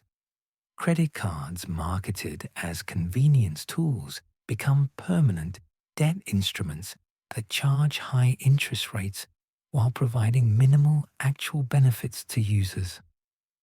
Promotional interest rates that increase substantially after introductory periods trap consumers in cycles of debt, transfer, and accumulating charges. The financial services industry has developed complex products that appear to provide security and growth while actually extracting wealth through fees, commissions, and poor performance. Investment products with hidden costs and complicated terms get marketed to consumers who lack the expertise to evaluate their actual value compared to simple alternatives. The insurance industry has created products that promise protection while providing minimal coverage and maximum profit extraction. Policies with numerous exclusions, limitations, and conditions ensure that claims get denied while premium payments continue indefinitely. Complex policy terms make it nearly impossible for consumers to understand what coverage they actually have until they need to file claims.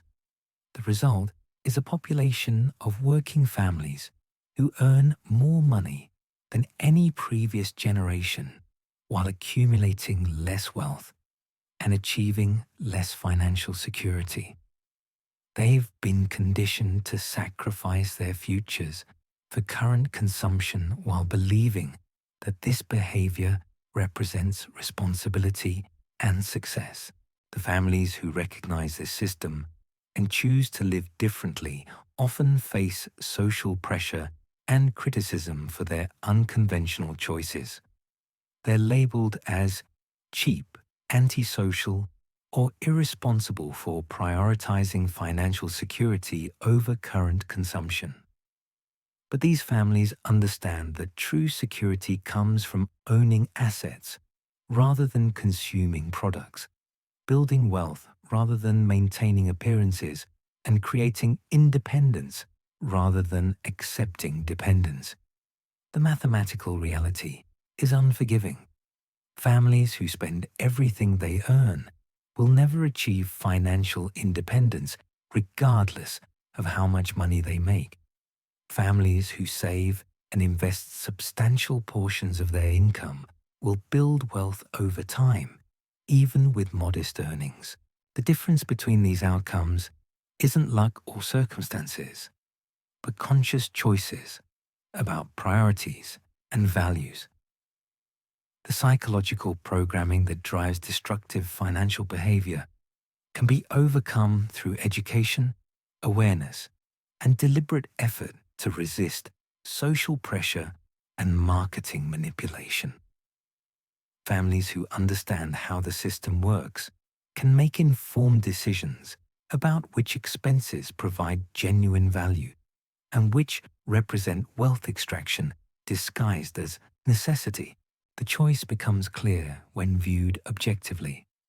Families can participate in a system designed to extract their resources while providing minimal satisfaction and no long-term security. Or they can reject consumption-based lifestyles build wealth through disciplined saving and investing, and create financial independence that provides genuine security and freedom. The evidence is overwhelming, and the mathematics are clear. The current system of family finance represents a sophisticated mechanism for transferring wealth from working families to corporate profit centers while providing minimal actual benefit in return. Understanding this reality is the first step toward making informed decisions that serve families' genuine interests rather than enriching the industries that exploit them. The families who break free from this system don't become antisocial hermits who avoid all spending and enjoyment. They become educated consumers who distinguish between expenses that provide genuine value and those that represent wealth extraction. They prioritize building assets over acquiring liabilities, creating security over maintaining appearances, and achieving independence over accepting dependence.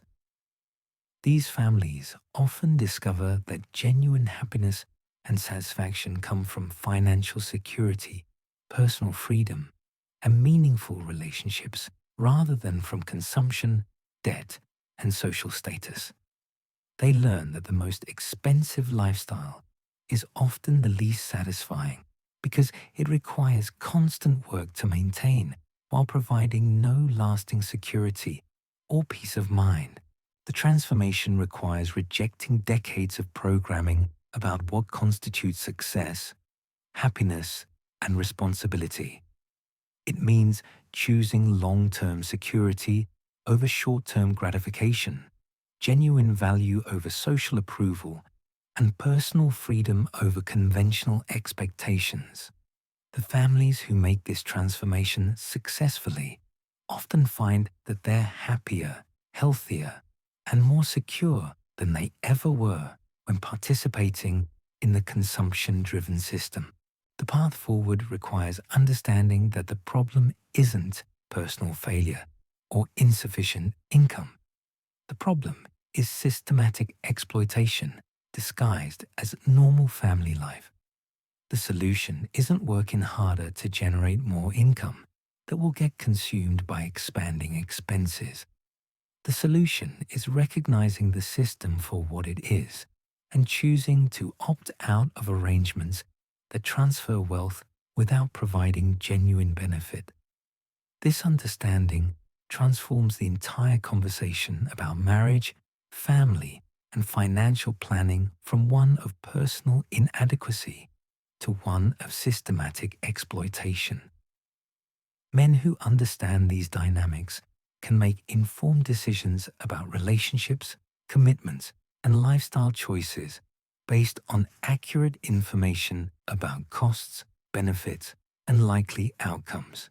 The men who grasp this reality and act accordingly will build wealth, maintain freedom, and create lives of genuine satisfaction and security. They won't become victims of a system designed to exploit their natural desires to provide and protect. They'll become conscious participants in their own financial futures, making decisions that serve their actual interests rather than enriching the industries that prey on working families. The men who refuse to see this reality will continue funding their own destruction while convincing themselves they're being responsible providers. They'll work themselves into early graves while their families develop increasingly expensive tastes that guarantee permanent financial servitude. They'll sacrifice their health, their dreams, and their futures for the illusion of being good husbands and fathers while the system extracts every dollar they can produce. But here's where the psychological warfare becomes truly diabolical. The system has evolved to make men feel guilty for even questioning these financial arrangements. Any attempt to analyze the costs and benefits of family expenses gets framed as selfishness. Any desire to maintain personal financial resources becomes evidence of poor character. Any resistance to unlimited spending gets interpreted as not loving your family enough. This guilt-based manipulation prevents men from conducting the basic financial analysis they would apply to any other major life decision. They wouldn't buy a car without comparing costs and benefits. They wouldn't invest in a business without examining potential returns. They wouldn't sign a contract without reading the terms. But when it comes to marriage and family expenses, they're expected to commit unlimited resources without question, because love supposedly transcends financial considerations. The conditioning runs so deep that men will defend the very system that's destroying them. They'll argue that their financial struggles represent normal family life. They'll insist that their sacrifices demonstrate love and commitment. They'll rationalize their poverty as evidence of their moral character, while attacking men who maintain financial independence as selfish or immature. This psychological Stockholm syndrome prevents them from recognizing that they're not failing at providing for their families. They're succeeding at being systematically exploited by a network of industries designed to extract maximum wealth from working men while providing minimum actual value in return.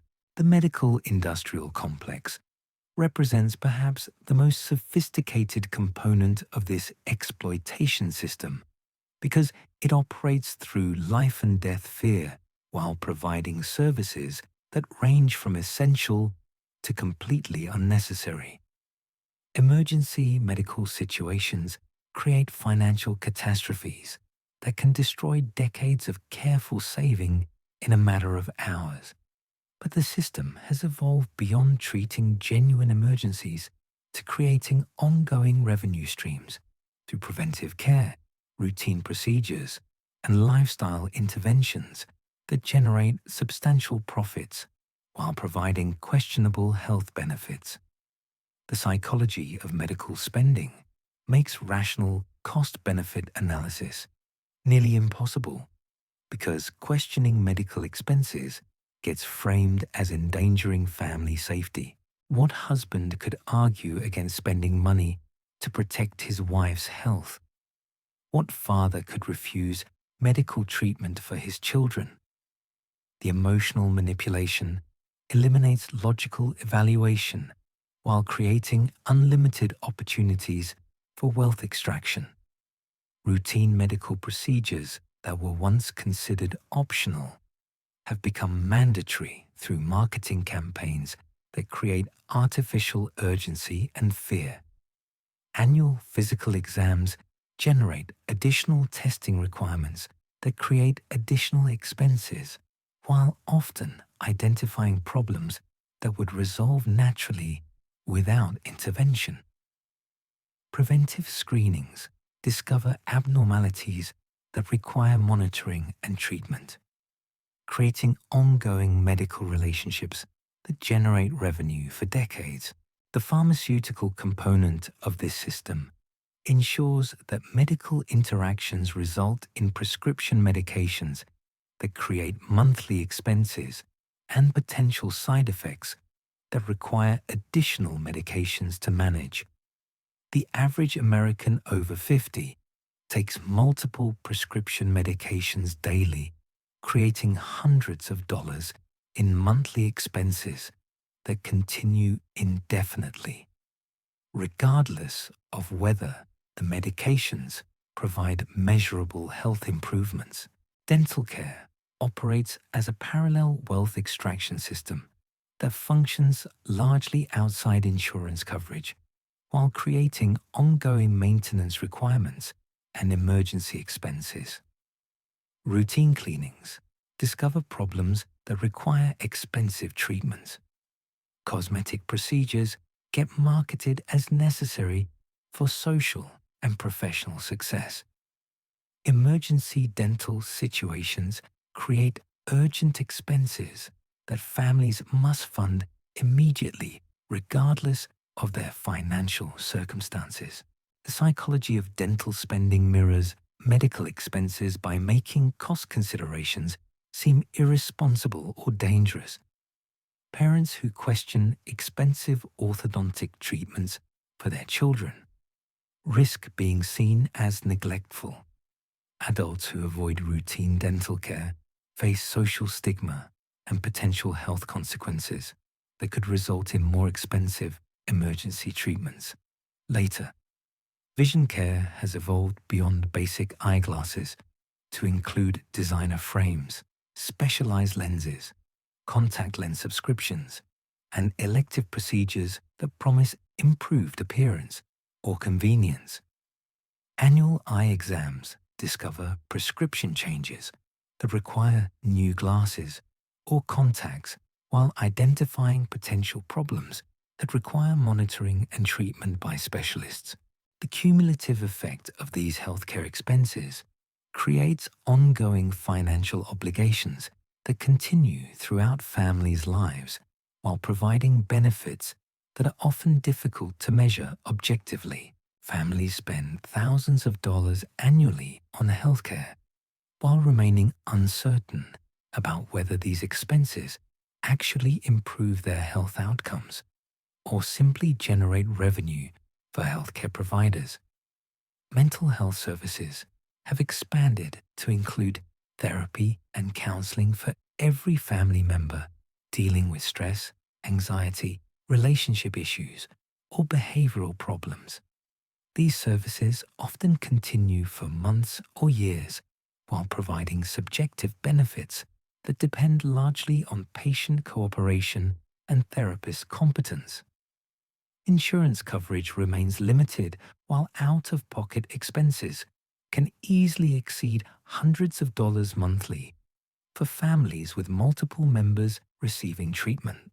The addiction treatment industry has created additional revenue streams by expanding definitions of addictive behavior to include shopping, eating, internet usage, and other common activities. Treatment programs that cost thousands of dollars promise to address these problems while often providing minimal long-term success rates. Families facing addiction issues become financially vulnerable to expensive treatment options that may provide limited actual benefit. Alternative medicine practitioners have developed parallel healthcare systems that operate outside traditional medical oversight while promising natural solutions to health problems that conventional medicine treats with expensive procedures and medications. These alternatives often cost substantial amounts while providing benefits that are difficult to verify scientifically. Families seeking alternatives to conventional medicine often end up paying for both systems while achieving uncertain results from either approach. The fitness industrial complex has evolved to extract resources from families through expensive gym memberships, personal training services, specialized equipment, and nutritional supplements that promise improved health and appearance. Marketing campaigns create artificial urgency around fitness goals while promoting solutions that require ongoing financial commitments rather lifestyle changes. Gym memberships that sustainable that seem affordable monthly often include initiation fees, annual maintenance charges, and contractual obligations that make cancellation difficult or expensive.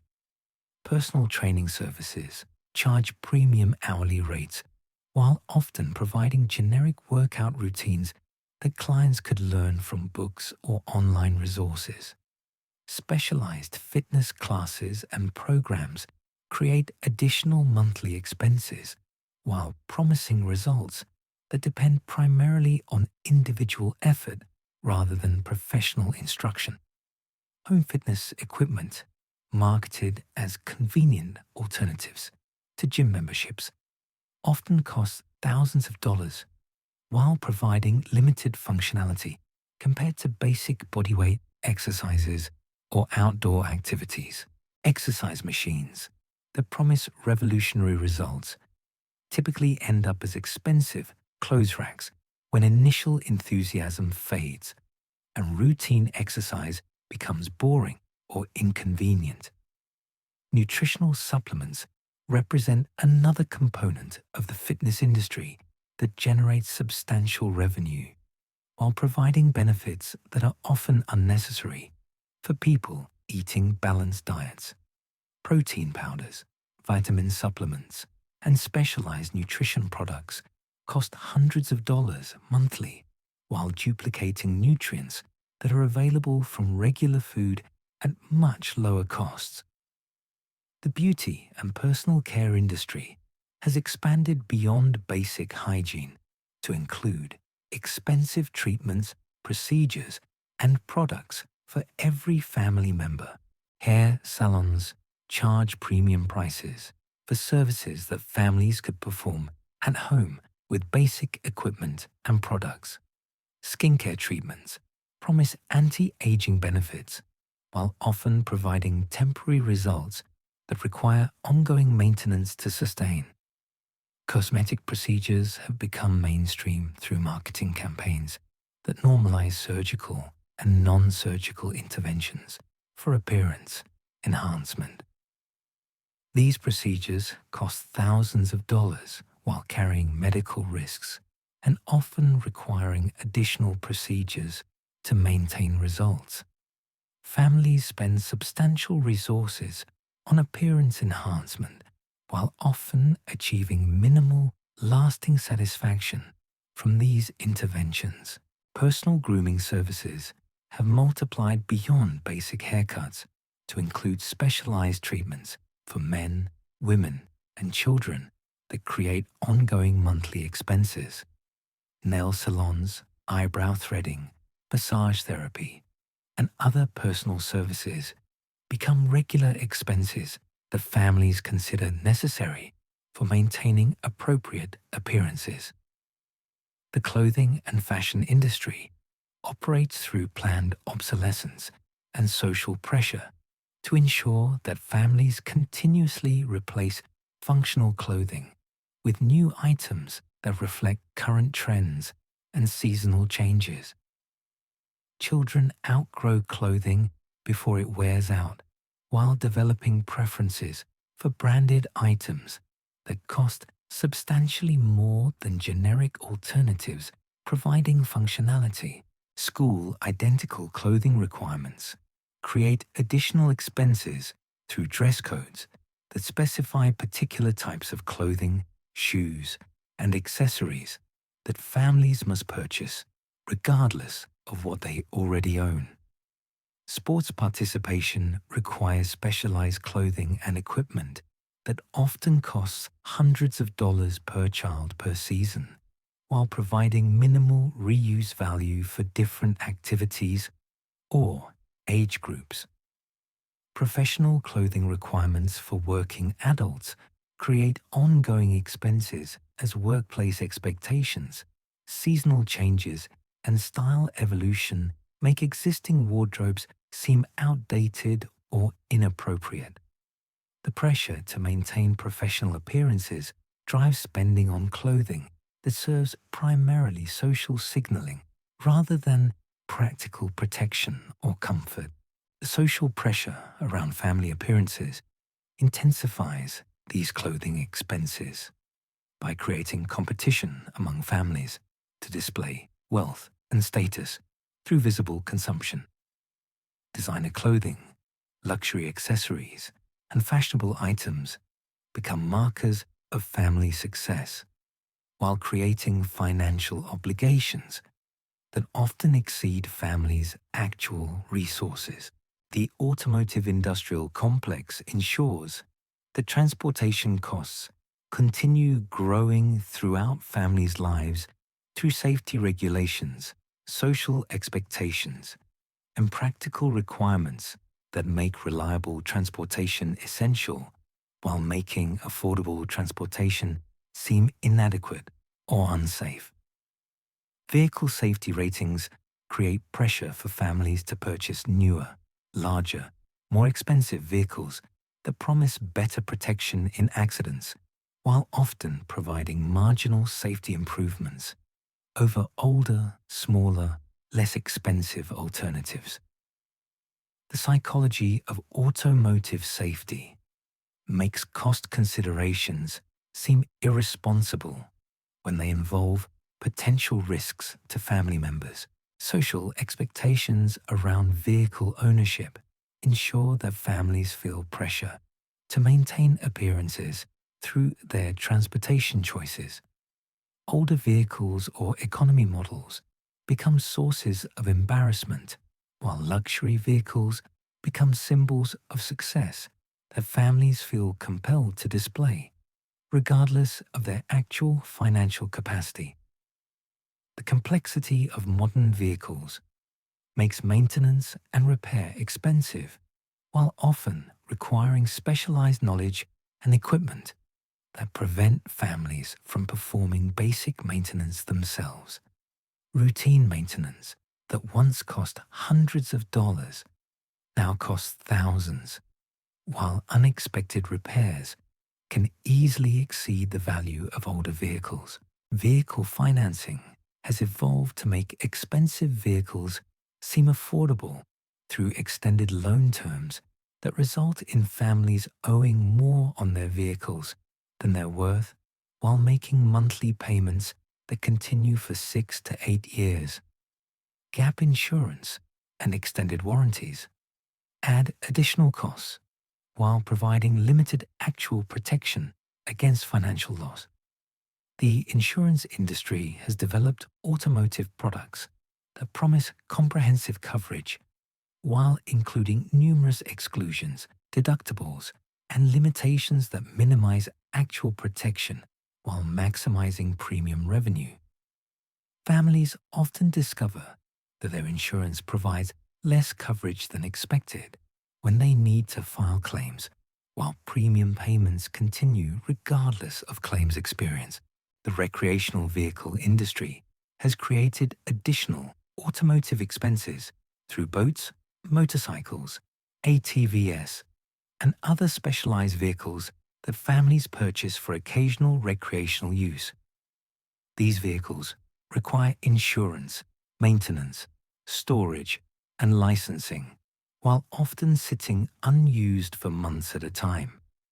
The initial purchase costs represent only a portion of total ownership expenses that continue throughout the vehicle's ownership periods. The vacation and travel industry has evolved to extract maximum resources from families through all-inclusive packages, travel insurance, and destination experiences that cost substantially more than independent travel, while often providing less flexibility and value. Marketing campaigns create artificial urgency around travel experiences while promoting destinations and activities that require substantial financial commitments. Airline travel has become increasingly expensive through baggage fees, seat selection charges, meal costs, and other unbundled services that were once included in ticket prices. Family travel requires multiple tickets, while children often pay adult prices for seats they may not even occupy fully during flights. Hotel accommodations charge premium rates during family travel seasons, while adding resort fees, parking charges, and other mandatory expenses that aren't included in advertised room rates. Family rooms or suites cost substantially more than standard accommodations, while often providing minimal additional space or amenities. Tourist attractions charge admission fees that multiply with family size, while often providing experiences that last only a few hours but cost hundreds of dollars. Theme parks, museums, and entertainment venues have developed pricing strategies that extract maximum revenue from captive tourist populations who have limited alternatives once they've committed to visiting particular destinations. Vacation dining costs multiply when families eat restaurant meals for every breakfast, lunch, and dinner during travel periods. Tourist area restaurants charge premium prices, while often providing food quality that doesn't justify the expense compared to home cooking or grocery store alternatives. Souvenir purchases and travel shopping create additional vacation expenses, as family members feel pressure to commemorate their experiences through purchases that often have minimal, lasting value or utility. Children expect toys and gifts from vacation destinations, while adults feel obligated to bring presents for friends and relatives who didn't travel with them. The education industrial complex has expanded beyond basic schooling to include tutoring, test preparation, enrichment programs, and specialized activities that promise to improve children's academic performance and future opportunities. These services often cost thousands of dollars annually, while providing benefits that depend primarily on student effort rather than professional instruction. Private school tuition has increased faster than inflation, while often providing educational experiences that don't significantly improve student outcomes compared to well-managed public schools. Families sacrifice their financial security to pay tuition costs that can exceed college expenses, while often achieving minimal educational advantages for their children. College preparation has become an industry that generates substantial revenue through test preparation courses, application consulting, and specialized programs that promise to improve students' admission chances at competitive universities. These services cost thousands of dollars, while often providing generic advice that families could research and implement themselves. Extracurricular activities have multiplied beyond basic sports and music to include specialized programs, competitive teams, and enrichment opportunities that require substantial ongoing expenses. Each activity involves equipment, uniforms, travel, and participation fees that can easily exceed thousands of dollars annually per child. Summer programs and camps provide childcare during school breaks, while charging premium rates for experiences that children often find less enjoyable than unstructured free time at home.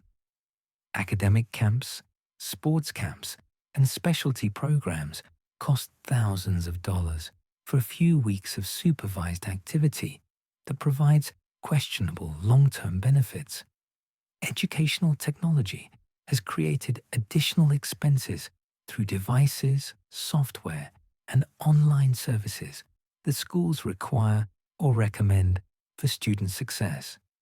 Tablets, laptops, internet connectivity, and educational applications create ongoing costs, while often providing minimal educational advantages over traditional learning methods.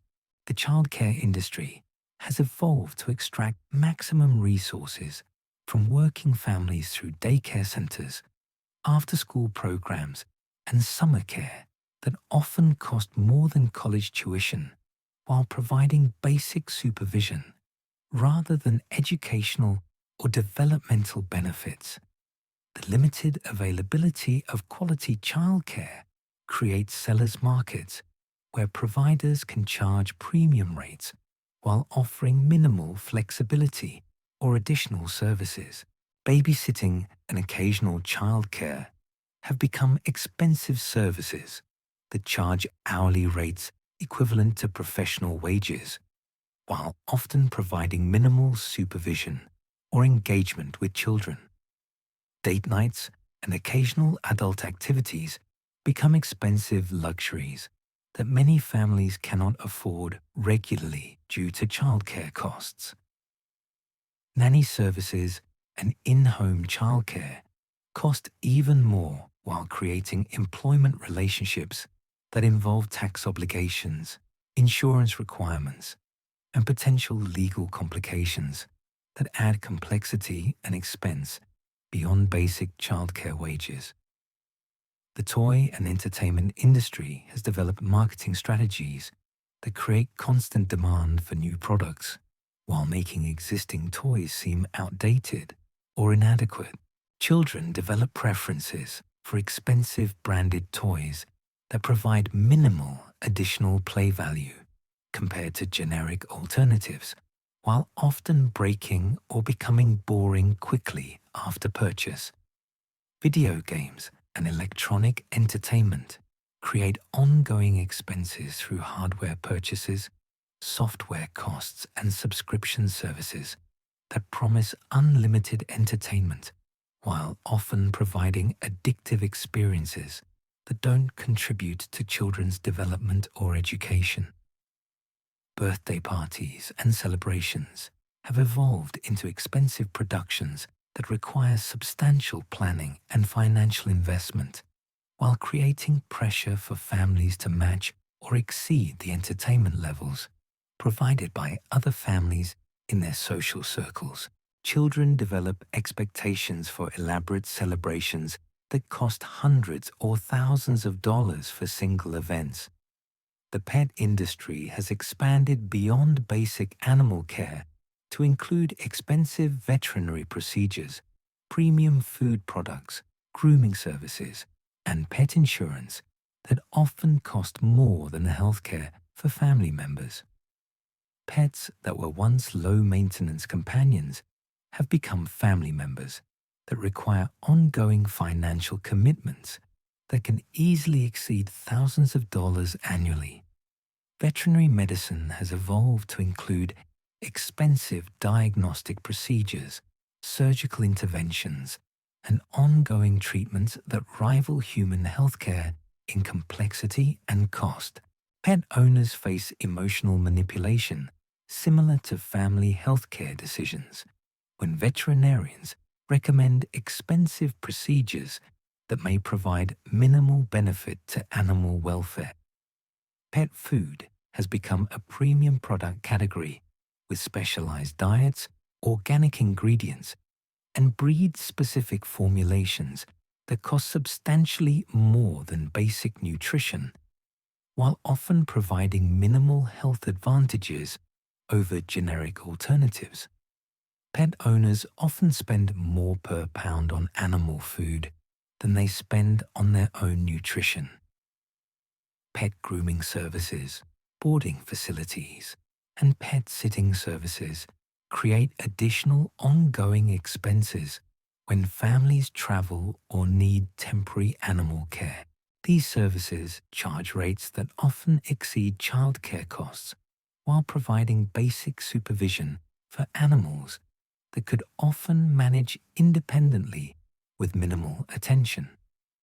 The home improvement industry has created endless opportunities for families to spend money on renovations, upgrades, and maintenance projects that promise to increase property values, while often providing minimal return on investment.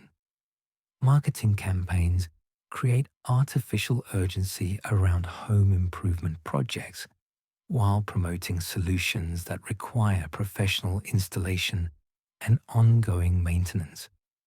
Kitchen renovations that cost tens of thousands of dollars often provide minimal functional improvement over existing layouts, while creating debt obligations that continue for years after completion.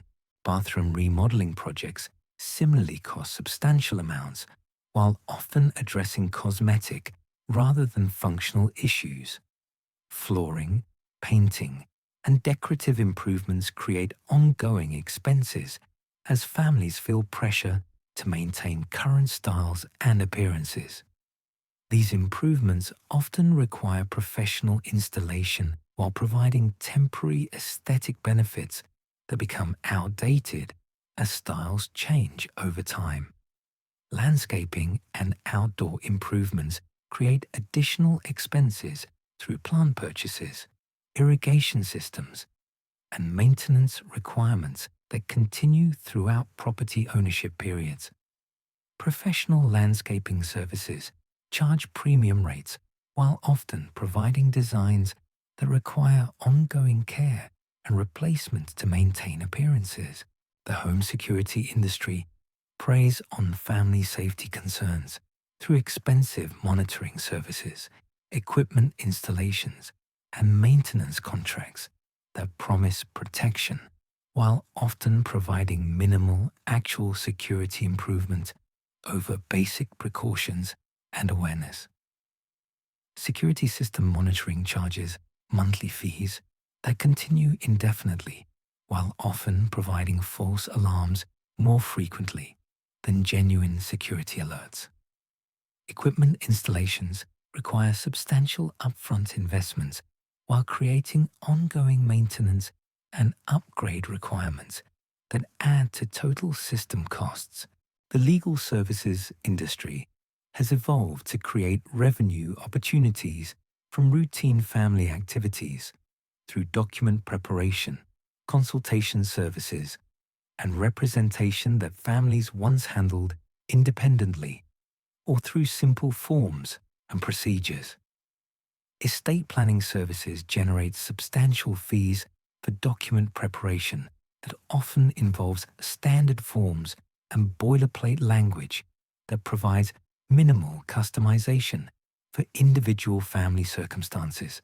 Wills, trusts, and other legal documents that once cost hundreds of dollars now cost thousands while often providing similar legal protection. Real estate transactions require legal representation that adds thousands of dollars to home purchases and sales, while often providing minimal actual legal protection beyond what title insurance and standard contracts already provide. Attorney fees become mandatory expenses that families cannot avoid when buying or selling property. Family legal issues, including divorce, custody, and support matters, create enormous expenses through attorney fees, court costs, and mediation services that often cost more than the assets being divided or the support amounts being determined. Legal representation becomes necessary for protection while creating financial obligations that continue throughout lengthy legal processes. The tax preparation industry has evolved beyond basic form completion to include consultation services, audit protection, and financial planning that promise to minimize tax obligations while often providing minimal actual tax savings compared to competent self-preparation or basic professional services. Tax preparation fees have increased substantially, while tax software and online services provide equivalent accuracy for much lower costs. Professional tax preparers often use the same software that individuals can purchase while charging hundreds of dollars for data entry and form completion that taxpayers could perform themselves. Audit protection services and tax consultation create ongoing revenue streams for tax professionals while providing services that most taxpayers never need and that often provide minimal actual protection when tax problems arise. The financial services industry has developed increasingly complex products that promise to solve retirement planning and investment problems while actually creating additional wealth extraction opportunities through fees, commissions, and poor performance that benefit service providers more than clients. Investment management services charge annual fees based on portfolio values, while often providing returns that underperform simple index funds that charge minimal fees and require no professional management. Active investment management that promises superior returns typically provides inferior performance after accounting for management fees, and transaction costs. Retirement planning services generate revenue through product sales and ongoing management fees, while often recommending investment strategies that benefit advisors through commissions rather than clients through performance. Annuities, life insurance investments, and managed mutual funds typically provide lower returns and higher costs than simple investment alternatives that individuals can implement independently. Financial planning consultation services charge substantial fees for advice that often consists of generic recommendations that clients could research and implement themselves using basic financial education resources.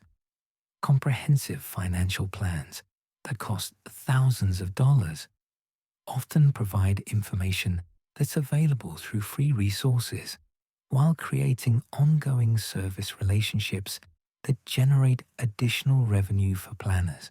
This entire system operates through psychological manipulation that prevents families from recognizing how thoroughly they're being exploited. Each expense category seems reasonable when evaluated individually, while the collective impact remains hidden until families realize they've spent decades earning substantial incomes while accumulating no wealth and achieving no financial security. The programming begins in childhood and continues throughout life through media messages, educational content, and social conditioning that associates consumption with happiness, debt with normalcy, and financial struggle with moral virtue. Children learn that their parents' love can be measured by how much money gets spent on their needs and wants, while developing expectations for lifestyle maintenance that will require substantial future earnings to sustain. The marketing industry has developed sophisticated techniques for creating artificial demand, manipulation, social pressure, and fear unsafe unless they purchase specific products or services. Based messaging that makes adored through emotional families feel authentic. Advertising campaigns focus on family happiness, children's success, and social acceptance to create demand for consumption that families cannot afford but feel they cannot live without. The credit industry facilitates this consumption through financing for DEP that make expensive purchases seem affordable, while OBSC arrangements of borrowing money during the true costs, reshaping assets and consumable services. Credit cards, personal loans, and specialized financing create debt obligations that continue long after the purchased items have been consumed, worn out, or become obsolete. The result is a generation of working families who earn more money than any previous generation while saving less, investing less, and achieving less financial security than their parents or grandparents who earned substantially lower incomes but lived within their means and prioritized wealth building over consumption. The psychological conditioning that drives this destructive behavior can be overcome through education, awareness, and deliberate effort to resist social pressure and marketing manipulation. Families who understand how the system works can make informed decisions about which expenses provide genuine value and which represent wealth extraction disguised as necessity or improvement. The mathematical reality remains unforgiving regardless of good intentions or social expectations. Families who spend everything they earn will never achieve financial independence, regardless of how much money they make or how hard they work. Families who save and invest substantial portions of their income will build wealth over time even with modest earnings and simple lifestyles. The difference between these outcomes isn't luck, circumstances, or earning capacity. The difference is conscious choice about priorities, values, and long-term versus short-term thinking. Families who prioritize building assets over acquiring liabilities, creating security over maintaining appearances, and achieving independence over meeting social expectations will achieve financial freedom regardless of their starting point or income level. The families who continue participating in the consumption-driven system will continue transferring their wealth to the industries that exploit them while wondering why they never get ahead financially, despite working harder and earning more each year. They'll blame themselves for not being smart enough, disciplined enough, or successful enough, while failing to recognize that their financial problems result from systematic exploitation rather than personal inadequacy. Understanding this reality transforms the entire conversation about family finance, marriage, and life planning from one of personal failure to one of systematic exploitation. Men who grasp these dynamics can make informed decisions about relationships, commitments, and lifestyle choices based on accurate information about costs, benefits, and likely outcomes rather than emotional manipulation and social pressure. The choice becomes clear when viewed objectively through the lens of mathematical reality rather than emotional programming. Men can participate in a system designed to extract their resources while providing minimal satisfaction and no long-term security. Or they can reject consumption-based lifestyles, build wealth through disciplined saving and investing, and create financial independence that provides genuine security and freedom from economic exploitation. The men who understand these realities face a psychological burden that compounds their financial destruction. They develop what researchers call financial learned helplessness, repeated exposure to money problems that seem beyond their control, causes them to stop trying to improve their situation. They accept poverty in retirement as inevitable, debt as permanent, and financial stress as the price of being a good family man. This psychological conditioning prevents them from recognizing that their financial problems aren't personal failures, but systematic exploitation. They blame themselves for not earning enough, rather than questioning why their earnings disappear so quickly.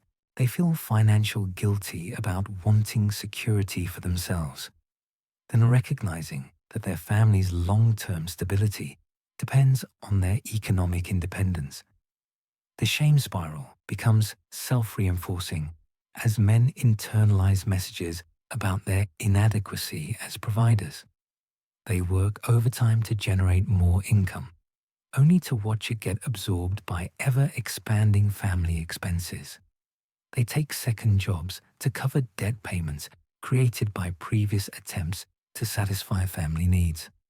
They sacrifice sleep, health, and personal relationships in pursuit of financial goals that remain perpetually out of reach. Consider the psychological warfare that accompanies this financial destruction. Every conversation about money becomes a battle where the man's concerns get dismissed as selfishness, while the family's wants get elevated to needs. Your desire to save for retirement becomes evidence that you don't care about your children's current happiness. Your attempt to create a budget gets interpreted as controlling behavior. Your suggestion to reduce expenses triggers emotional manipulation about how you're depriving your family of normal life experiences. This dynamic creates a psychological prison where men cannot even discuss their financial concerns without being labeled as bad husbands and fathers. The system has programmed families to view any attempt at financial discipline as abuse while framing unlimited spending as love and generosity. Men who question expenses get accused of not supporting their families. Men who want to save money get criticized for being cheap. Men who express financial anxiety get told they're not trusting enough or optimistic enough about the future. Meanwhile, the financial industry has developed increasingly sophisticated mechanisms for extracting wealth from struggling families. Debt consolidation services promise relief while actually increasing total debt amounts. Credit counseling agencies charge fees for advice that often involves taking on more debt to pay existing obligations. Payday loan operations target men who need quick cash to cover family emergencies, charging interest rates that exceed 400% annually, while creating cycles of dependency that become impossible to escape. The bankruptcy industry has evolved to profit from family financial collapse by charging substantial fees for legal services that often provide minimal relief. Bankruptcy attorneys collect thousands of dollars from families who have no money, creating additional debt obligations for people already unable to pay their bills. The bankruptcy process itself destroys credit ratings and future borrowing capacity, while often failing to provide meaningful fresh starts for overwhelmed debtors. The rent-to-own industry preys on families who cannot afford to purchase furniture, appliances, and electronics outright. These arrangements appear to make expensive items affordable through small weekly payments, but the total cost often exceeds 3 times the retail price of the items being financed. Families end up paying thousands of dollars for items they could have purchased for hundreds if they had saved money instead of financing consumption. The home improvement financing industry convinces homeowners to take on debt for renovations and upgrades that rarely increase property value enough to justify their cost. Kitchen remodeling projects that cost $50,000 might increase home value by $20,000, creating negative equity while adding monthly payment obligations that continue for years after completion. The psychology behind home improvement spending reveals deeper mechanisms of financial manipulation. Families are convinced that their homes reflect their worth as people and their commitment to family well-being. Outdated kitchens become sources of shame rather than functional cooking spaces. Older bathrooms get reframed as health hazards rather than perfectly adequate facilities. The pressure to maintain current design trends creates ongoing renovation cycles that consume substantial resources while providing minimal practical benefit. Television shows and social media reinforce this programming by showcasing elaborate home transformations that make normal homes seem inadequate. Before and after reveals create artificial standards that families feel pressured to match, regardless of their financial circumstances.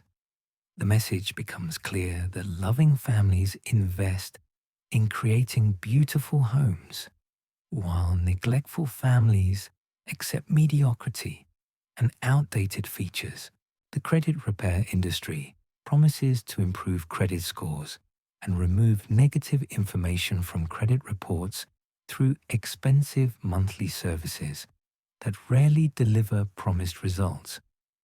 Families desperate to improve their financial standing pay hundreds of dollars for services they could perform themselves, while their underlying financial problems remain unchanged.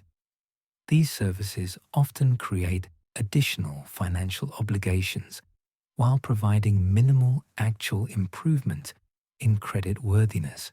The tax preparation industry extracts additional resources from families through expensive filing services and refund anticipation loans. Tax preparation fees that can exceed several $100s consume substantial portions of tax refunds that families desperately need for basic living expenses.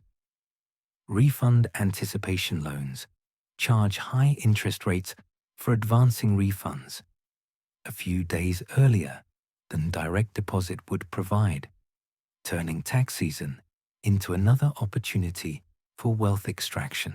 The legal system has created additional mechanisms for extracting wealth from families through civil litigation, property disputes, and regulatory violations.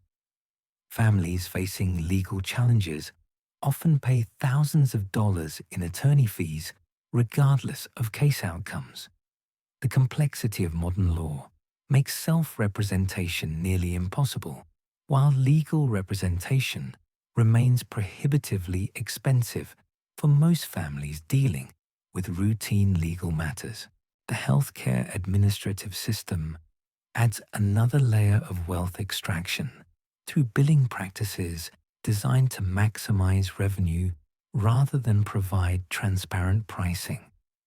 Medical billing departments generate bills with inflated charges, knowing that patients will negotiate lower payments or insurance companies will provide reduced reimbursements. The negotiation process creates administrative costs that get passed on to patients through higher overall healthcare pricing, while making actual medical costs impossible to predict or budget. The pharmaceutical industry has developed pricing strategies that extract maximum revenue from captive consumer populations who need medications to maintain their health.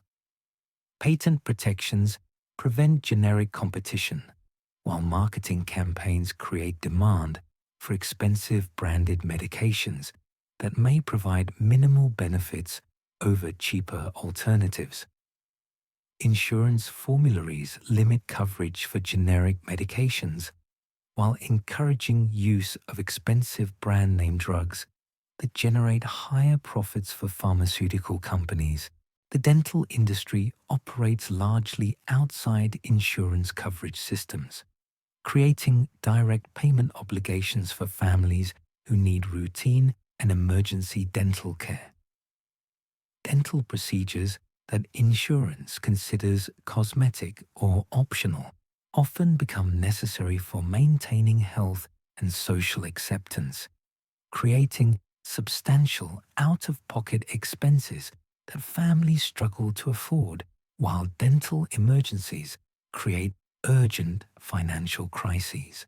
The vision care industry has evolved beyond basic eyeglasses and contact lenses to include expensive designer frames, specialized lenses, and elective procedures that promise improved vision or appearance. Annual eye exams reveal new problems that require additional testing and treatment, creating ongoing healthcare expenses. The multiply coverage remains limited for over time, while insurance. Many vision services. The mental health industry has expanded to include therapy, counseling, and psychiatric services for every family member dealing with stress, anxiety, or behavioral issues. These services often continue for months or years, while providing subjective benefits that are difficult to measure objectively. Insurance coverage for mental health services remains limited, creating substantial out-of-pocket expenses for families seeking psychological support, while treatment outcomes depend largely on patient cooperation rather than professional expertise. The elder care industry represents the final financial catastrophe that destroys whatever modest wealth families manage to preserve throughout their working years. As parents and relatives age, they require increasing levels of care that create substantial expenses for adult children who are still struggling to manage their own financial obligations while supporting aging family members who may live for decades beyond their ability to care for themselves. Home health care services charge hourly rates that can exceed $30 per hour for basic assistance with daily living activities. Families who need 8 hours of daily care face monthly expenses that exceed $4,000 before considering medical, pharmaceutical, and other costs associated with aging relatives. The emotional manipulation around elder care spending parallels other family expenses by making cost considerations seem heartless while creating unlimited opportunities for wealth extraction. Assisted living facilities charge monthly fees that average $4,000 nationally, but can exceed $8,000 in major metropolitan areas. These facilities provide basic housing and meals, while charging additional fees for medication management, transportation, activities, and other services that residents require. The costs continue indefinitely, while family members feel guilty about questioning expenses related to their parents' care and comfort. Memory care facilities that specialize in treating dementia and Alzheimer's disease charge premium rates that can exceed $10,000 monthly, while providing specialized services that may or may not improve quality of life for residents. Families face impossible choices between bankruptcy and inadequate care for beloved relatives, while the industry profits from the emotional vulnerability of families dealing with cognitive decline and death. The funeral industry completes the wealth extraction cycle by convincing grieving families that expensive burial services demonstrate love and respect for deceased relatives. Funeral homes market elaborate caskets, burial vaults, and memorial services that can easily cost $15,000 or more for basic arrangements, while families making decisions during emotional crises become vulnerable to sales pressure for expensive options they cannot afford and do not need. Cemetery plots, headstones, and perpetual care fees add thousands of additional dollars to burial costs while providing minimal actual value to deceased individuals or their families. The emotional vulnerability of grieving families makes them susceptible to spending substantial amounts on symbolic gestures that create financial hardship for surviving family members who must continue living with the debt created by funeral expenses. The estate settlement industry extracts additional resources from deceased individuals' assets through probate attorney fees, executor commissions, and administrative costs that can consume substantial portions of inheritances. Complex estate laws make professional assistance seem necessary, while the costs of legal services often exceed the value they provide to beneficiaries who could handle many estate settlement tasks independently with proper guidance.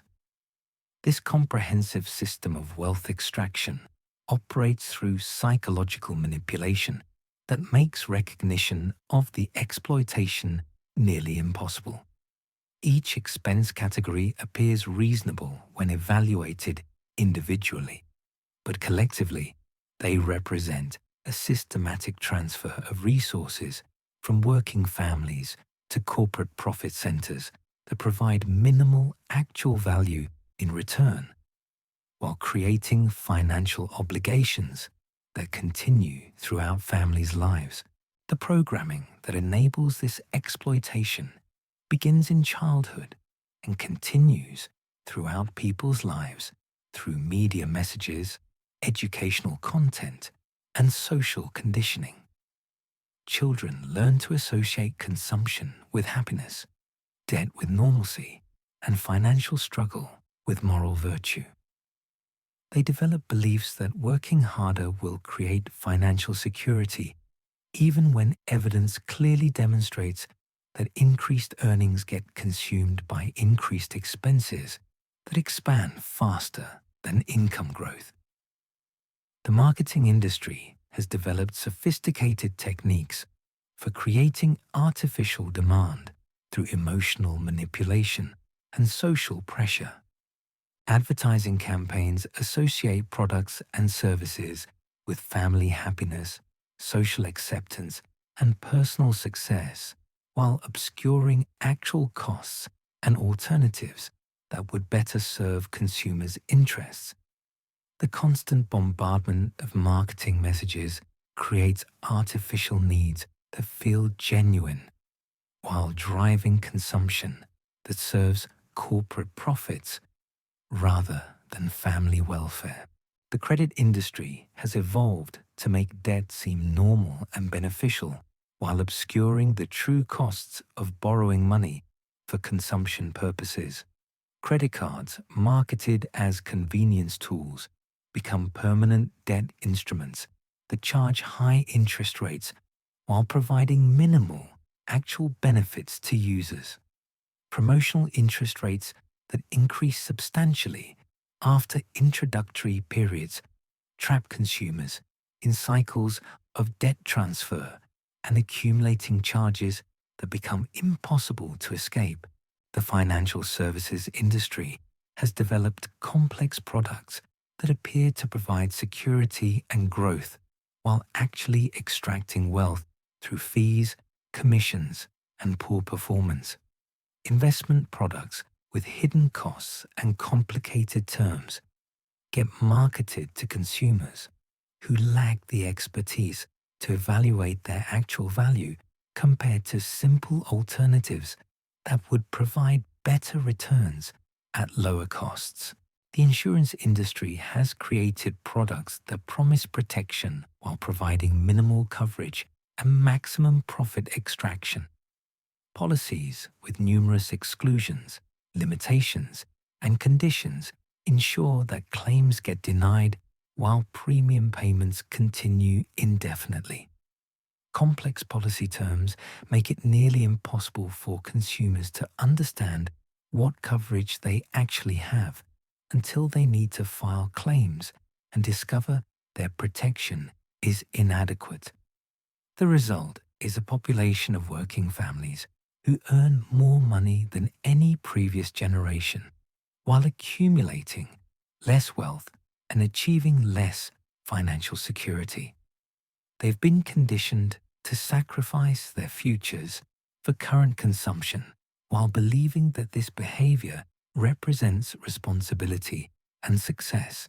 The psychological programming prevents them from recognizing that their financial struggles result from systematic exploitation rather than personal inadequacy.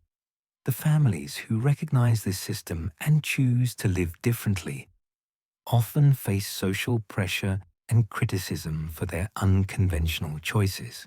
They're labeled as cheap, antisocial, or irresponsible for prioritizing financial security over current consumption. But these families understand that true security comes from owning assets rather than consuming products, building wealth rather than maintaining appearances, and creating independence rather than accepting dependence on systems designed to exploit them. The mathematical reality is unforgiving regardless of good intentions or social expectations. Families who spend everything they earn will never achieve financial independence, regardless of how much money they make or how hard they work. Families who save and invest substantial portions of their income will build wealth over time, even with modest earnings and simple lifestyles that prioritize long-term security over short-term gratification. The difference between these outcomes isn't luck or circumstances, but conscious choices about priorities and values. Families who understand how the system works can make informed decisions about which expenses provide genuine value and which represent wealth extraction disguised as necessity or improvement. They learn to distinguish between marketing manipulation and genuine needs while building financial independence that provides real security and freedom. The psychological programming that drives destructive financial behavior can be overcome through education, awareness, and deliberate effort to resist social pressure and marketing manipulation. This requires developing the ability to think independently about financial decisions rather than accepting social programming about what constitutes normal family life and appropriate spending patterns. The transformation requires rejecting decades of conditioning about what constitutes success, happiness, and responsibility. It means choosing long-term security over short-term gratification, genuine value over social approval, and personal freedom over conventional expectations that serve corporate interests rather than family welfare. The families who make this transformation successfully often find that they're happier, healthier, and more secure than they ever were when participating in the consumption-driven system. The path forward requires understanding that the problem isn't personal failure or insufficient income. The problem is systematic exploitation disguised as normal family life. The solution isn't working harder to generate more income that will get consumed by expanding expenses. The solution is recognizing the system for what it is and choosing to opt out of arrangements that transfer wealth without providing genuine benefit to family welfare or long-term security. This understanding transforms the entire conversation about marriage, family, and financial planning from one of personal inadequacy to one of systematic exploitation. Men who understand these dynamics can make informed decisions about relationships, commitments, and lifestyle choices based on accurate information about costs, benefits, and likely outcomes rather than emotional manipulation and social pressure that serves others' interests. The men who grasp this reality and act accordingly will build wealth, maintain freedom, and create lives of genuine satisfaction and security. They won't become victims of a system designed to exploit their natural desires to provide and protect. They'll become conscious participants in their own financial futures, making decisions that serve their actual interests rather than enriching the industries that prey on working families through sophisticated psychological manipulation.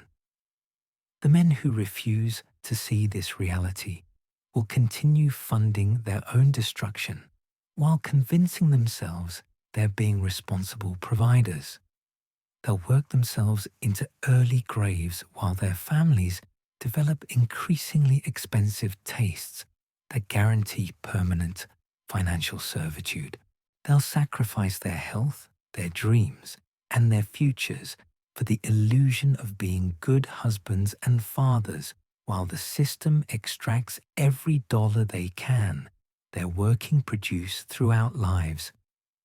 The choice becomes clear when viewed objectively through mathematical analysis rather than emotional programming. Men can participate in a system designed to extract their resources while providing minimal satisfaction and no long-term security.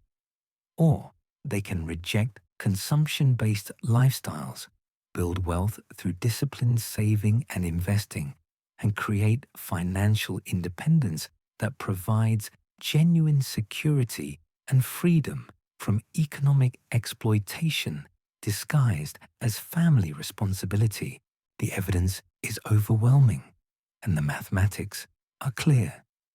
The current system of family finance represents a sophisticated mechanism for transferring wealth from working men to corporate profit centers, while providing minimal actual benefit in return. Understanding this reality is the first step toward making informed decisions that serve men's genuine interests rather than enriching the industries that exploit their natural desires to provide for and protect their families. But here's where the psychological conditioning becomes truly insidious. The system has evolved to make men grateful for their own exploitation. They've been programmed to measure their worth by how much they sacrifice rather than what they achieve. They feel proud of working overtime to pay for expenses they cannot afford. They derive satisfaction from denying themselves basic comforts so their families can maintain lifestyles that create permanent financial insecurity. This psychological manipulation prevents men from recognizing that their sacrifices often harm rather than help their families.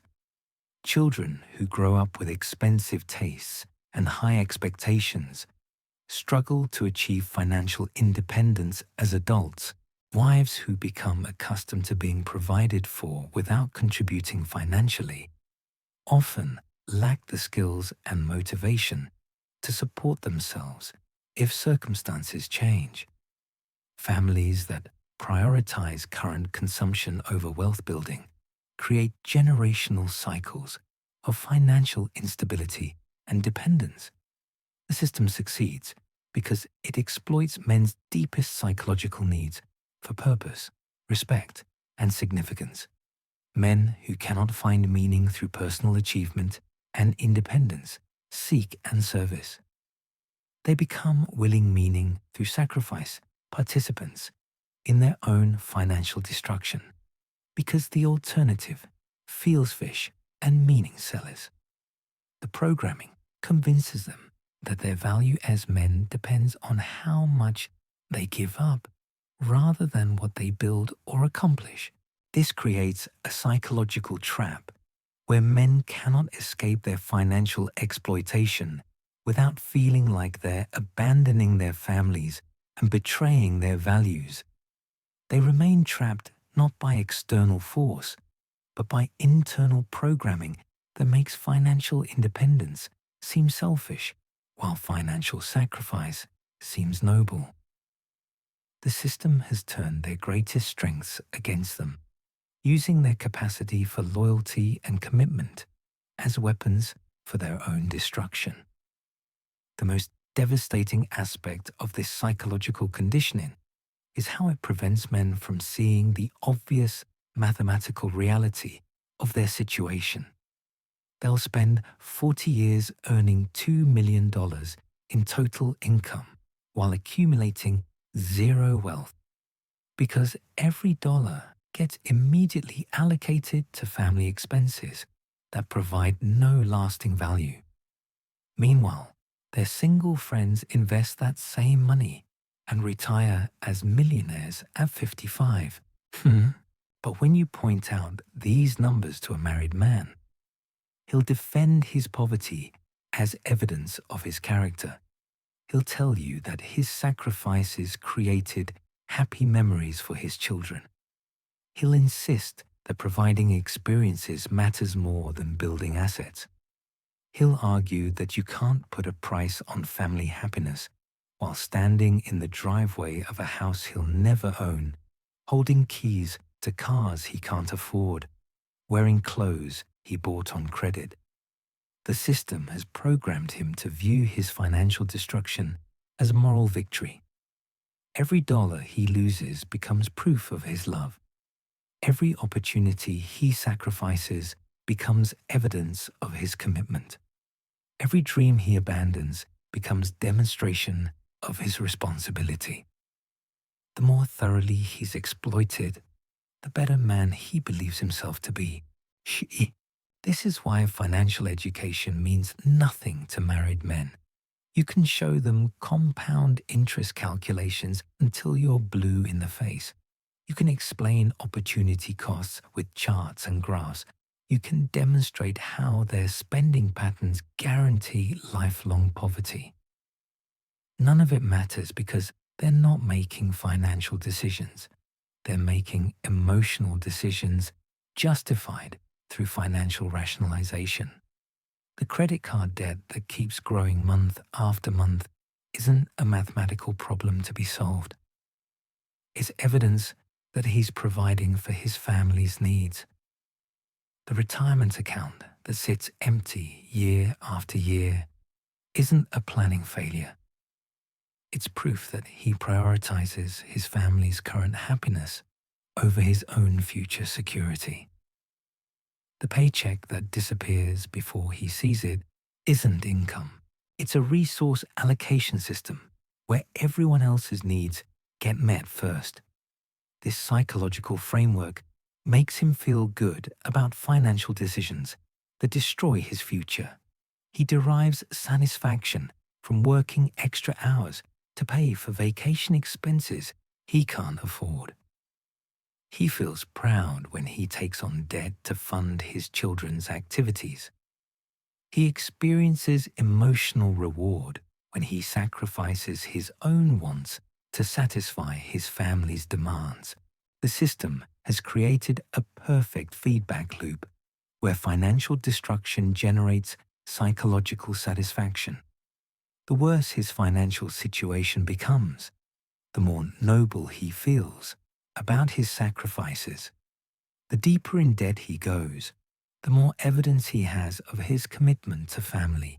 The less wealth he builds, the more proof he possesses of his selfless character. Meanwhile, the industries extracting his wealth have perfected the art of making exploitation feel like investment. The mortgage company doesn't sell him debt. They sell him the American dream of home ownership. The credit card companies don't offer him financial bondage. They provide him with the flexibility to give his family what they deserve. The vacation industry doesn't market expensive trips. They sell memories that will last a lifetime. Every wealth extraction mechanism gets reframed as an opportunity to demonstrate love, create happiness, or invest in family well-being. The psychological manipulation is so sophisticated that men actively seek out opportunities to be exploited because the exploitation validates their identity as providers and protectors. This explains why debt consolidation rarely works for married men. The problem isn't multiple high-interest payments. The problem is a psychological framework that views debt accumulation as evidence of family dedication. Combine all the payments into one lower monthly amount, and within 6 months, they've recreated the same debt load through new spending, justified by new family needs. The framework also explains why raises and promotions don't improve married men's financial situations. Additional income doesn't create wealth. It creates lifestyle inflation that absorbs the extra money while generating new expense categories that didn't exist at lower income levels. The man making $100,000 struggles with the same financial stress as when he made $60,000 because his family's expectations expanded to consume whatever he can produce. The cruelest aspect of this system is how it destroys men's ability to provide actual security for their families. The man who spends everything he earns to maintain his family's current lifestyle cannot protect them from future financial emergencies. His empty savings account means job loss, creates immediate crisis. His maxed out credit cards mean unexpected expenses become insurmountable problems. His non-existent retirement fund means his family will eventually face the burden of supporting him In old age, the system convinces men to sacrifice long-term family security for short-term family satisfaction. They choose current consumption over future stability because the psychological programming makes delayed gratification seem like family neglect. The children who receive expensive toys today will struggle financially as adults because their fathers spent their inheritance on their childhood entertainment. This creates generational cycles of financial dysfunction, where each generation repeats the same destructive patterns while believing they're improving their family's circumstances.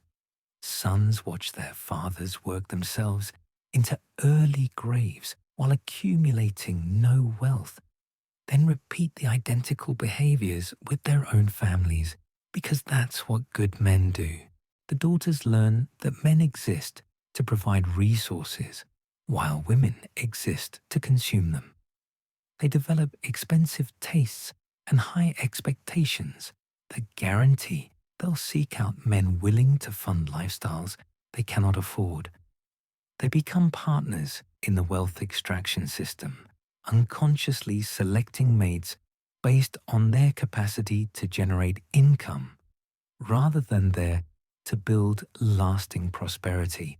The psychological damage extends beyond financial destruction into every aspect of married men's lives. They lose the ability to make independent decisions because every choice gets filtered through family impact considerations. They cannot pursue opportunities or take risks because their families depend on predictable income streams. They cannot develop new skills or explore interests because their time belongs to income generation and family maintenance.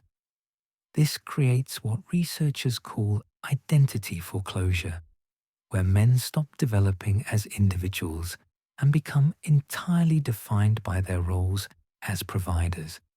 They lose touch with their own desires, interests, and goals because those things become irrelevant to their function within the family system. They exist to generate resources and solve problems, not to grow, explore, or achieve personal fulfillment. The system ensures that men never develop the financial independence necessary to make authentic choices about their relationships.